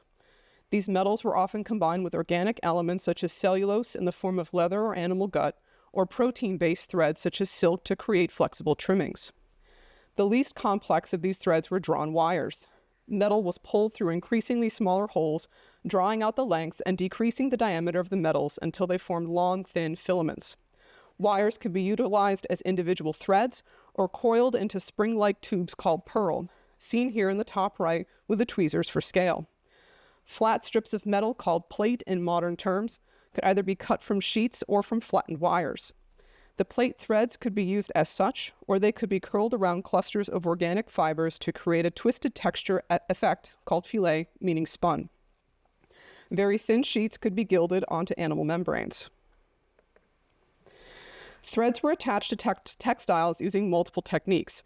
Couching, also known as laid work, consists of gilded threads or fillet placed on fabric and finer organic thread used to affix it to the textile. The organic threads could be stitched in such a way to remain relatively invisible on the surface, or stitched to deliberately contrast. Couching is also the technique for attaching purl, going through the small loops to create raised detail. Metallic thread could also be thin enough to be worked through textiles or passed through, such as with buttholes or embroidery. Just as with organic thread, metallic thread was incorporated into fringe, lace, sometimes with spangles, applied to woven trims, buttons, and combinations of these techniques to create elaborately textural patterns. Metallic thread decoration appeared on a variety of garments and accessories in varying amounts depending upon current styles, sumptuary laws, and relative wealth. These two torso garments exhibit different types of applied metallic thread. The bodice consists of highly complex pearl and filet couching intertwined with laces and ribbons that highlight the shape of the garment and the volume of the sleeves. Threads were used on this doublet to trim the skirts or laps around the waist, emphasize the shoulder wings, and highlight the center front and wrists by outlining with the metal thread buttons. These accessories demonstrate a variety of techniques. The shoes, for example, are decorated with metallic thread bobbin lace and two varieties of woven trims on the platform. The purse and matching pincushion exhibit couch filet worked into the embroidered patterns and also woven around the tassels of the corners. The girdle and sword hangers, also a match set, have metallic thread worked into the short fringe along all the edges. The varieties of accessories exhibiting expensive threads highlight the context in which individuals with means deliberately displayed their wealth by wearing glittering precious metal stitched in time-consuming patterns. In order to identify the metallic content of the threads found in the 1634 fort feature, two analytic techniques were utilized. All the samples were scanned using X-ray fluorescence, or XRF, and fragments of two were examined using a Nicolet I910 micro FTR, or Fourier transform infrared microscope, to test for organic components. The archaeometric analysis was conducted with Dr. Randy Larson of St. Mary's College, with the instruments housed in the college's Museum Studies lab. The majority of metallic thread artifacts are silver and copper alloys, such as these examples. These yarn-like clusters are two-ply twisted strands made up of silk filaments. Two clusters also have secondary fillet thread intertwined with the yarns. The silk threads, seen closer here, were identified. Am I on the right page? Sorry. I am. Were identified using a. No, I'm not. Am I? No, I am. Sorry. Seen closer here, were identified from a user-created library of comparative silk threads at the SMCM Museum Studies lab. The silk has picked up a bit of the metallic sheen, likely from their proximity to the fillet. XRF analysis indicated that the fillet threads are a silver and copper alloy, likely silvered copper, with some amounts of iron, and on one fragment, a small bit of gold. The XRF also identified significant amounts of calcium on the threads picked up from the surrounding feature soils. The high proportion of calcium reflects the concentrations of oyster shell and ash noted in the excavations, which may have contributed to the survival of the silk threads. Sorry, silk threads is kind of hard to say after a while. These loose yarns were likely part of a garment fringe, similar to this one. The draping quality of the two-ply twist and the jumbled filet element are quite similar to the green silk fringe from the previously mentioned matching sword hangers and girdle, although it is currently not possible to determine the particular arrangement of our threads. This drawn copper wire cluster is quite fragmented, but still retains some of the original two-ply twist. It is the most fragmented of the thread groups. The majority of the intact lengths are approximately a centimeter or less in length. This may be due to a brittleness in the copper alloy. There is no shine left on these threads, and there was no indication of precious metals in the XRF data, only copper. As with the yarn-like clusters, high levels of calcium were detected with these threads. The gauge on this wire is rather wide to be passing thread, indicating that it was likely an applied trend. The strands of this tassel are comprised of a silver and gold alloy of curled filet with a missing organic core. The dominant metal was silver, followed by gold and copper, indicating a silver-copper core with added gilt. The metallic strip is quite thin and papery in texture. In the curled strip, it is possible to see a slight color difference between the exterior and interior that likely reflects the tarnished silver and the gilding of the copper. The fillet are gathered into a copper alloy aglet with indeterminate geometric patterns stamped on the exterior. This cluster is perhaps the lightest and most fragile of the samples from the cellar feature. They also appear to have been pulled and stretched during either its discard or subsequent taphonomic processes, resulting in varying degrees of retained pearls. If any of the organic center has survived, it is most likely inside the aglet, which we will not be attempting to disturb at this time. This fillet cluster was similar in metal composition and appearance to the tassel, but is less papery and has retained more of its coiling. This coil was likely wrapped around a fiber center, such as silk thread, which has since deteriorated. Despite the warm color of this fillet, it was entirely silver. No copper was detected by the XRF analysis, but small amounts of iron, which may be part of the soil that could not be cleaned from it, were noted along with the constant calcium. The color that is seen here is heavily tarnished silver. The little thread button consists of a wooden bead core surrounded by fillet threads in patches of 6 and plain woven around the bead. The tiny silk threads of the fillet are wrapped by a silver alloy plate. It appears to have been closely wrapped originally, but much of the outer layer of the fillet has deteriorated or become unraveled from the thread clusters. However, this damage has provided a clear view of the interior silk threads. Several complete clusters of the woven pattern are also intact. The survival of the wooden core is likely due to its metal wrapping, and the high concentrations of shell in the feature may also have contributed to a more ideal soil chemistry suitable for its longevity. Multiple XRF scans were taken in an attempt to collect data from the metal plate. All were notably similar with high concentrations of silver, copper, and a small amount of gold. As with the potential fringe fragments, the FTIR results indicate a match with the silk thread library, and they also exhibit a metallic shine. This button would have been attached at the wrists, neck, or central torso opening in a garment much in the same way the metallic buttons on the surviving doublet from about 1618. On this garment, the buttons along the neck opening were fastened with a set of metallic loop fasteners at the neck and work buttonholes down the torso. The buttons themselves were a pattern of silver braided fillet alternating with gold or silver flamed fillet. They were fastened to the doublet with a shank of thread passed through the textile and then through the center hole of the wooden core, shown here in the broken example. The thread was passed through the fillet at the button knob, back through the core, and then wrapped around the thread shank. Each of the buttons thus stood away from the body of the textile with sufficient flexibility to serve as a fastener. The fork button would have been attached in the same way at one of the openings of the garment.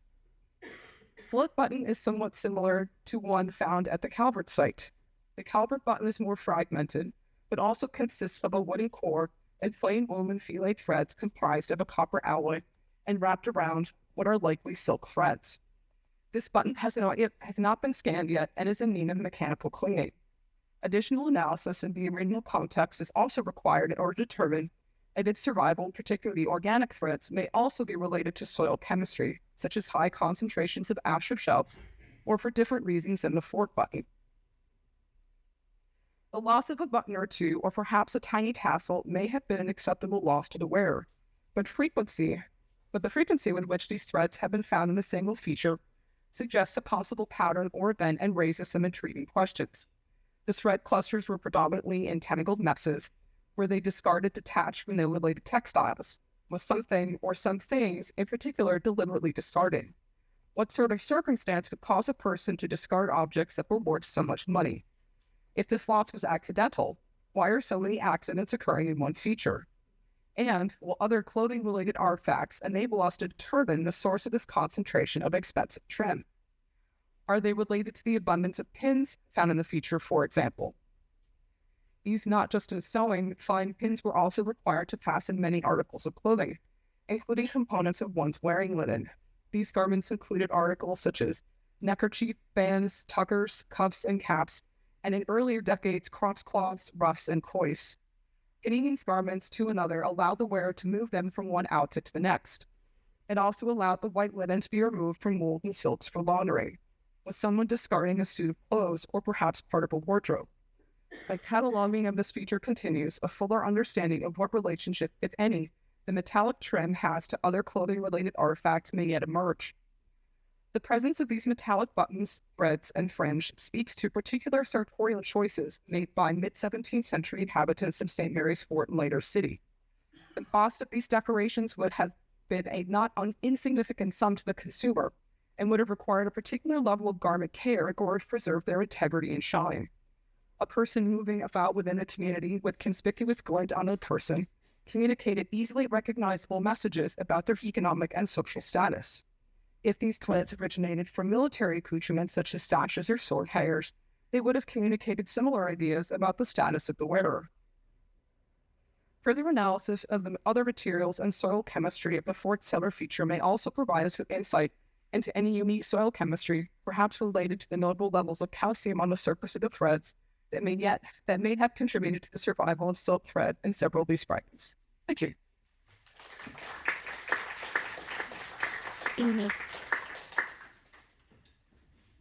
Parcel of land, commonly called Chancellor's Point, burial excavations on an eroding colonial site, authored by Ruth Mitchell and Brandon Herman, and presented by Ruth Mitchell.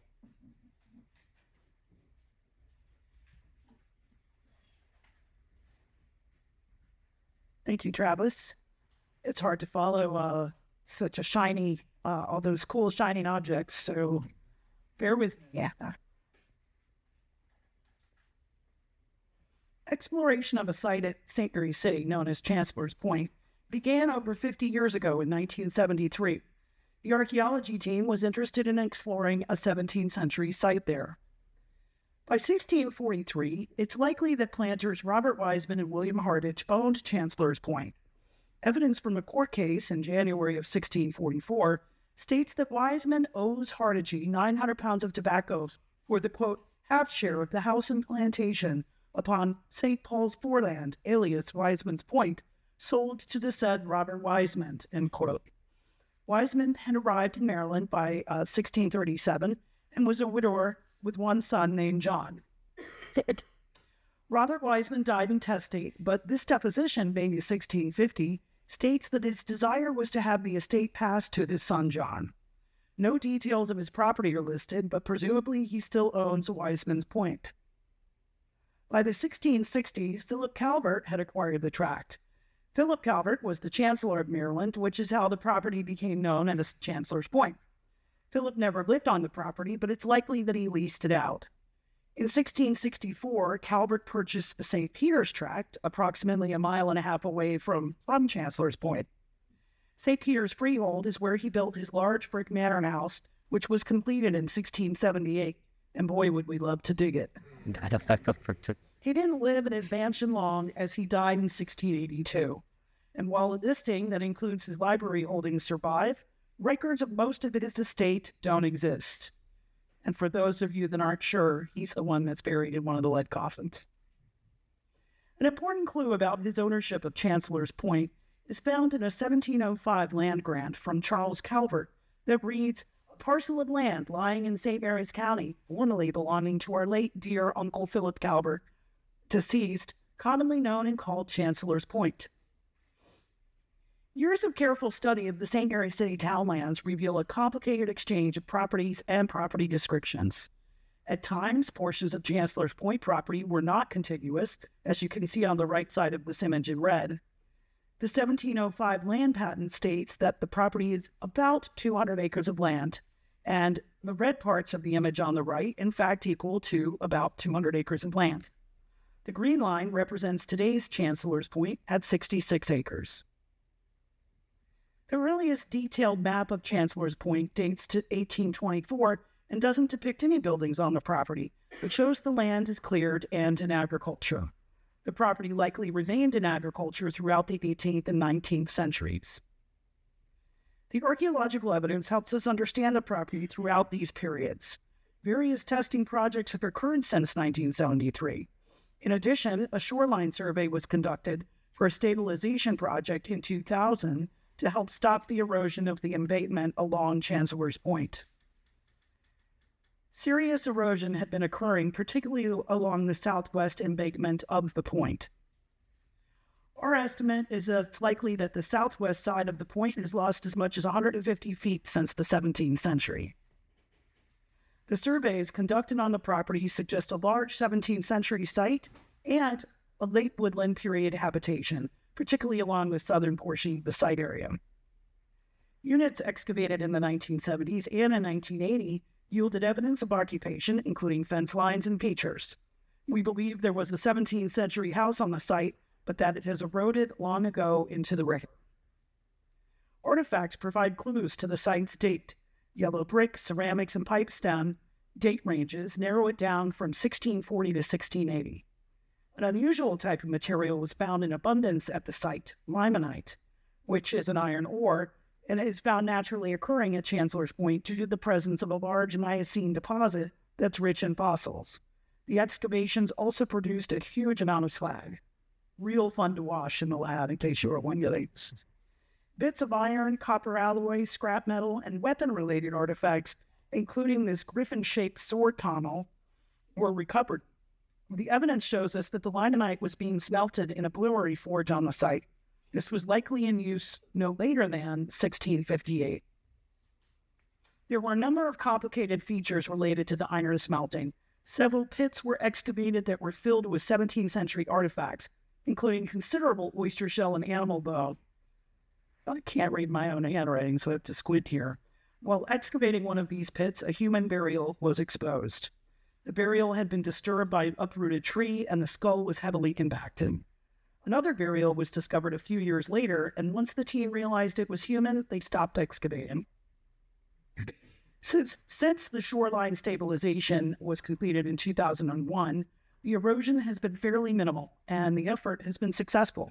However, we have unfortunately had a number of severe storms in the last 8 years that have caused several very large tree falls on the embankment. We were alarmed about the 2 burials that had been found here, and so we assembled a group known as the Chancellor's Point Working Group. It's comprised of interested community members and stakeholders, including members of the Unified Committee for Afro-American Contributions of St. Mary's County, as well as the NAACP, among others. Every aspect of our project has been guided by this group, including the decision whether to excavate the burials at all. With the support of the Chancellor's Point Working Group, we embarked on an effort to rescue those burials that were found decades ago for fear of them eroding out of the cliffside. The 2 burials were located in Unit 3 and in Unit 25. Our first task was to unbackfill those units, which sounded pretty simple. But it turned out to be quite a challenge. Neither unit had plastic tarp laid down, and both were filled with material that had been quantified and thrown into the backfill, such as brick and oyster shell. Also, the bottom of each unit was irregular in shape because they both had pit-like features in them, in addition to the burials. Unit 25 had partially eroded, and so simply unbackfilling was a precarious challenge. In Unit 3, a tree had grown over the south end of the burial there. Both burials were located on the edge of their original units, which meant that we had to open 9 additional units to fully uncover the shafts. Archaeology is never easy. The answers don't come easily, that's for sure. We thought that uncovering the burials would be straightforward. In the left-hand image, the blue outline represents the edges of Unit 3, and to the east and the south are newly excavated areas. The right-hand image depicts in blue the edges of Unit 3, And just to the east is a large organic 20th century feature. The newly excavated area to the south, which is below where that tree once stood, is where the lower half of the burial is located. When we reached the point of being able to define the grave shaft, we struggled. The green in this image represents the possible edges of the grave shaft. The shaft stayed regular on the east side, on the right-hand side of this image, but the south and west were very difficult to follow. These edges cut through two separate 17th century features. It's remarkable to note that the 20th century feature missed the burial edge by inches. With the support of the Chancellor's Point Working Group, we teamed up with our colleagues from the Smithsonian, including Doug Owsley, Yukari Bullhide, as well as Katie Burka, and they are going to be conducting the analysis on the remains shortly. The human remains that were uncovered from Unit 3 are of a female of African descent. She was between the ages of 20 to 24 and remarkably had evidence of tooth modification. This is a cultural trait that is often found in Africa and in first-generation Africans in the Americas, including those individuals in the Caribbean. The positioning of her body was unusual in two respects. First, she is oriented north to south, with her head on the north end. Secondly, her body is in a flexed position with the torso on her back and the right leg extended to the side. The left hip is rotated upward to accommodate the flexed left leg, and the knee folded and resting over the right thigh. The right arm is flexed with the hand resting over the stomach, while the left arm was extended straight along the body. The head is slightly elevated above the body, but the skull had rolled backward due to the disturbance from the tree fall in the 1970s. The condition of her remains was generally very poor. The grave lies on a bed of dense clay with little to no sand, therefore not allowing for good drainage. The north-south orientation of her body is actually parallel to the shoreline. She appears to have been gently laid into the earth as if she were sleeping. There was no evidence of a coffin or burial shroud. No artifacts were found related to this individual. The date of burial is likely the late 17th or early 18th century. All of the datable artifacts found in the burial shaft are from the 17th century. No 18th or 19th century artifacts were recovered. As mentioned earlier, defining the burial shaft was challenging. On the left, the purple outline is our best estimation of the shaft shape. The north edge was slanted and the east edge curved, jutting out in a strange way adjacent to her pelvis. We're confident about the east and south ends, but the west end is largely lost due to the previous excavation from the 1970s, highlighted in blue, and due to the shaft cutting through an earlier 17th century feature. Another interesting aspect to the shaft is there appears to be ample room at the foot end, while the head end seems cramped. We have no explanation for this. An additional perplexing finding with the burial is the presence of a large caudal. It's located in a strange context in that it's located where the grave shaft juts out to the east. We aren't certain if it's related to the burial or not. Just to the southwest of the female, along the edge of the embankment, is another individual discovered in Unit 25 in 1980. At that time, the unit was excavated less than 5 feet from the edge of the embankment, and when human remains were found within a 17th century feature, they are blurred out in the red box. They stopped excavating and backfilled that unit. At the time, only the femurs, a portion of the pelvis, and the hands had been exposed. We were dismayed to realize that the 5-foot buffer from the edge in 1980 was no longer there. The individual in Unit 25, indicated by the blue square in the right-hand image, was only partially within the confines of that unit, and you can see there's only a few inches left beyond the western edge of that unit. As we uncovered the top of the shaft edges seen in green on the right-hand image, somehow, did I miss something? There were only a few inches left beyond the western edge of that unit. Unfortunately, the feet of this individual had long ago fallen into the river. Their lower portions of the tibia that remained were sun-bleached, having been exposed on the riverbank for some time. The individual that was uncovered here is a male of African descent who was 30 to 35 years of age. There are several contrasts between the male and the female. The condition of the bones was remarkably well preserved, as the bottom of this grave shaft was much sandier than the female. This individual was buried east to west, with the head to the east, and was laid out in a prone position. He was a robust man, and arthritis in his lower vertebra demonstrates that he was engaged in heavy physical labor. There was evidence of tobacco use, as he had a subtle pipe facet visible in the wear on his teeth. His arms are crossed at his pelvis, and his head was in an elevated position, similar to the female. There was no evidence of a coffin or that this individual was buried in a shroud. The grave shaft was not quite wide enough, as the arm bones are slightly raised and rotated inward. This individual was well laid out, even if the grave shaft wasn't large enough. While excavating this individual, we encountered a large cobble laying just above his heart. The presence of a cobble, as was observed with the female burial, may have some significance. His head is at the east end of the grave, and we ponder if there's some reason that his body is oriented with the mouth of the St. Mary's River perpendicular to the edge of the embankment. In examining the literature on African burial customs, two important studies are relevant. One of these studies is Chris DeCource's work at Elmina, which is located on the coast of Ghana and West Africa. He found that the African mortuary practices are extremely varied, and a number of the burials at that site were actually placed in subfloor pits below the houses. He wisely states that, quote, the complexity of African burial practices and the cultural diversity represented need to be carefully considered when examining burial practices among populations in the African diaspora. Turning to Barbados, Handler and Lage excavated 104 individuals at the Newton plantation. Of these, they could determine the body orientation of 58 individuals. 3 were in a north-south orientation with the head to the north, and 55 were east-west. They also excavated 2 individuals in a flexed position. They found that there was a widespread belief that upon death, one hoped to spiritually be returned to Africa. Hello? These are the only 2 individuals of African descent that we have excavated in St. Mary's City. They were enslaved by unknown individuals and died in the late 17th or early 18th century. Are they buried along the embankment so that they can return to Africa upon their death via the mouth of the St. Mary's River? Under the guidance of the Chancellor's Point Working Group, we hope to conduct additional analysis to determine more about their ancestry and about the lives that they lived. While we will never know their names, we can tell part of their story through careful study.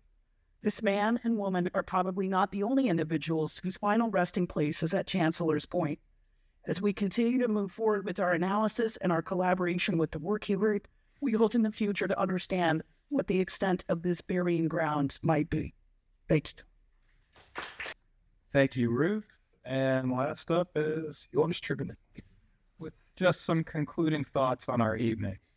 But I'd like to just start by thanking all of you for attending this evening and sharing a bit about what our Department of Research and Collections has been up to recently.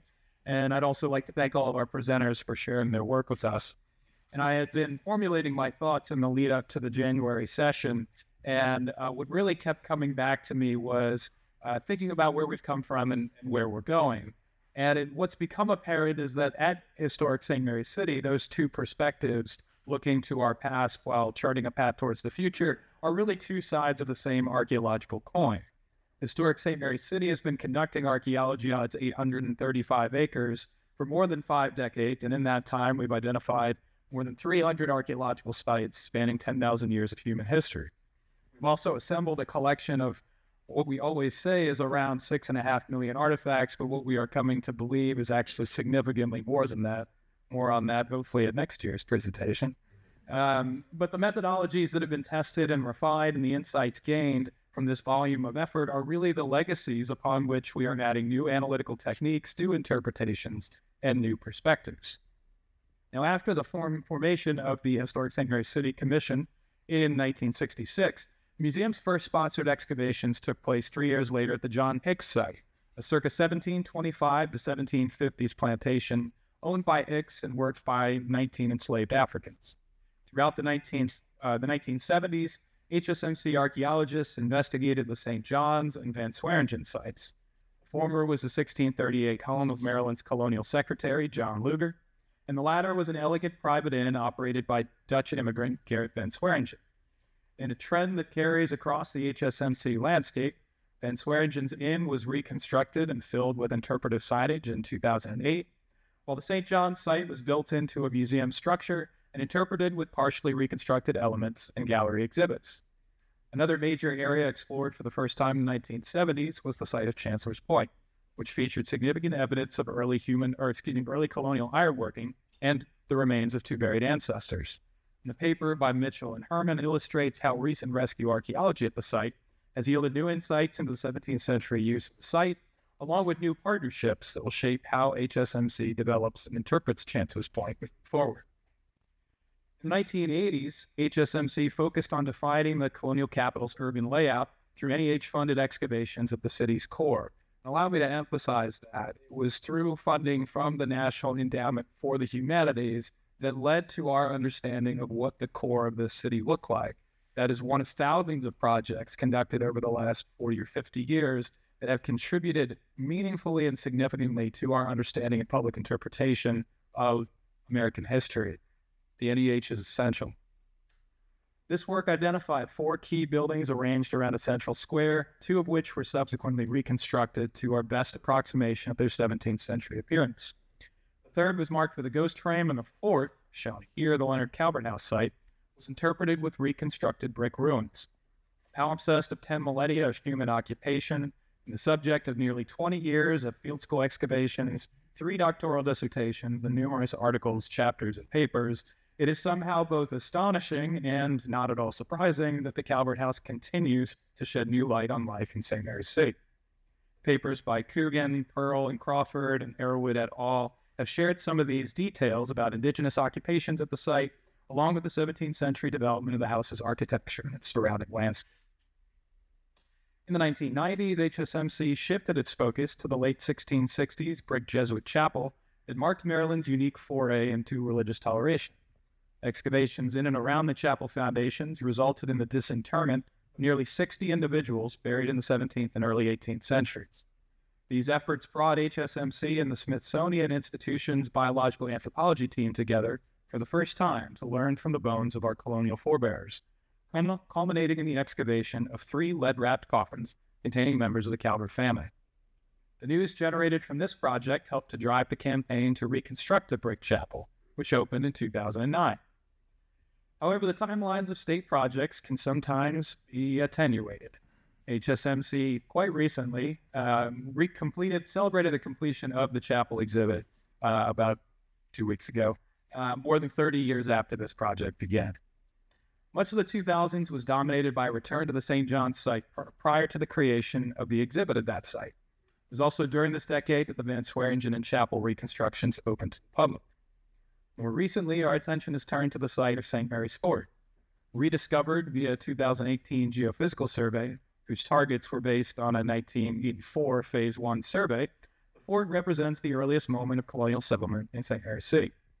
Despite its seemingly haphazard appearance, Edwards' paper demonstrates that the shape of the fort's architecture was highly intentional, based on its position within the landscape and the threats to concerned colonizers.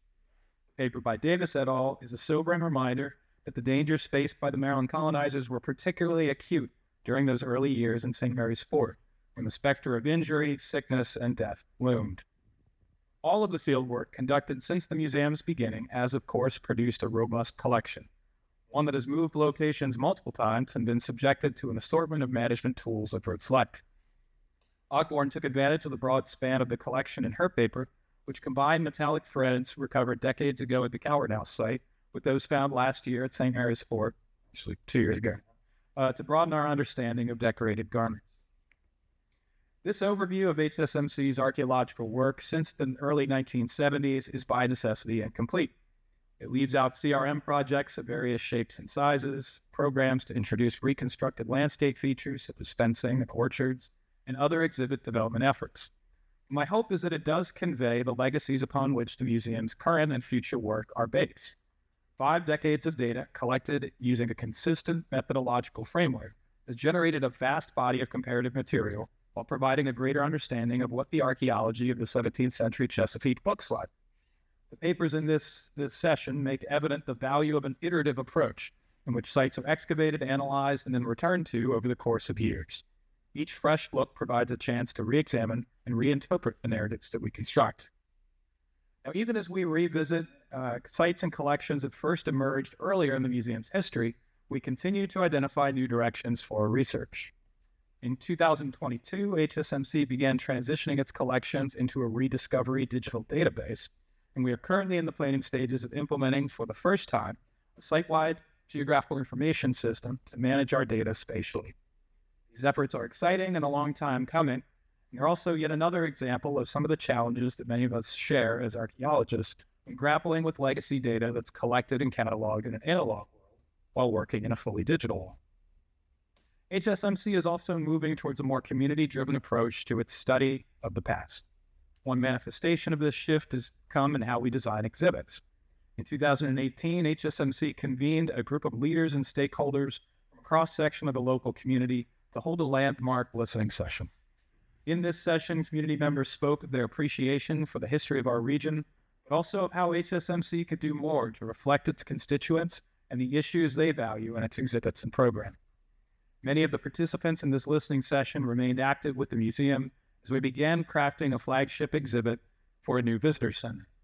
This exhibit is designed to guide visitors through 10,000 years of human history while taking a thematic approach to explaining how events of the past affect us today. One of the ways that this is communicated is through video monitors spaced throughout the exhibit that will display footage from interviews with contemporary community members describing their perspectives on issues presented in the exhibit. In this way, in accordance with the wishes of our community partners, the exhibit reminds visitors that the past is impactful and alive, and that its memory is curated by all of us. Included among our collaborators in this project are members of the Piscataway tribal community, descendants of the historically most powerful Indigenous group on Maryland's western shore. Pre-colonial native life will be portrayed in a mural designed by Karen Ledge-Harley, shown here on the right, a Piscataway artist, and will be one of the first exhibit pieces that visitors encounter. The exhibit will feature Piscataway perspectives on colonialism, treaties, what it means to be American, 21st century tribal recognition, and more. The Visitor Center is slated to open in, early in 2026. We're going to leave it at that. HSMC is also engaged, as we've already heard, in community-driven work at Chancellor's Point, the site of some of the museum's earliest archaeological investigations. Mitchell and Herman's paper described the fieldwork component of the project.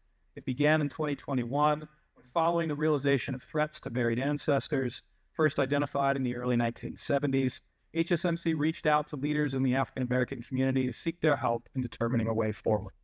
The response was unanimous. The group requested that HSMC excavate and study the ancestors before sharing their stories as widely as possible. 2 years later, the Chancellor's Point Working Group was formed. The Working Group is an advisory committee comprised of members of the Unified Committee on Afro-American Contributions, NAACP, St. Mary's County Museum Division, St. Mary's College of Maryland, and Historic St. Mary's City Commission. Their mission is to advise on the respectful study, reinterment, and commemoration of the Chancellor's Point ancestors. In early 2024, when the working group met to discuss these objectives, the conversation turned to genetic study and the ethical complications that come from partnering with for-profit repositories of genetic data. The working group opted to pause the project, including further study of the Chancellor's Point ancestors, while they drafted an ethical framework at MOU for future collaborators.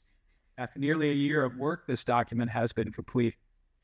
HSMC's governing body, the Historic St. Mary's City Commission, voted unanimously at their September 2024 meeting to support the Chancellor's Point Working Group's ethical framework and their role as equal stewards on this project.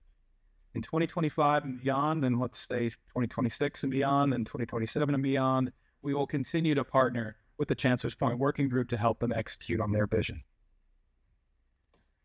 So a cursory look at HSMC's current field projects reveals what in some ways amounts to same old, same old. Ongoing excavations are located at significant colonial sites, such as St. Mary's Fort and the Leonard Calvert House, with the goal of reconstructing buildings and landscape features according to what the archaeological records suggest was their 17th century appearance. Since the museum's inception, this formula has been highly successful in bringing what for most Americans is an obscure and remote period of history to life. The long runway for most state projects and the need for Phase 3 mitigation and advanced pre-construction means that we're often returning to previously excavated sites, armed with new questions and new analytical techniques. This recursive approach allows HSMC to build on its legacy projects, but can also introduce complications as we seek to advance some of our data collection and management methods. One need look no further than the daunting task of digitizing paper records for nearly 20 years of excavation at the Calvert House. Still, this work is necessary and will result in a more accessible and eventually public-facing data set. Looking further than our two active excavations, one can see the community-driven endeavors that underpin our new visitor center exhibit and our work at Chancellor's Point. We are energized by how these efforts have resulted in novel interpretations of Maryland history and how they've connected our museum to our surrounding communities in meaningful ways. The past 50 years at HSMC have established a legacy on which we continue to build, and we look forward to seeing where the next 50 will take us. Thank you very much.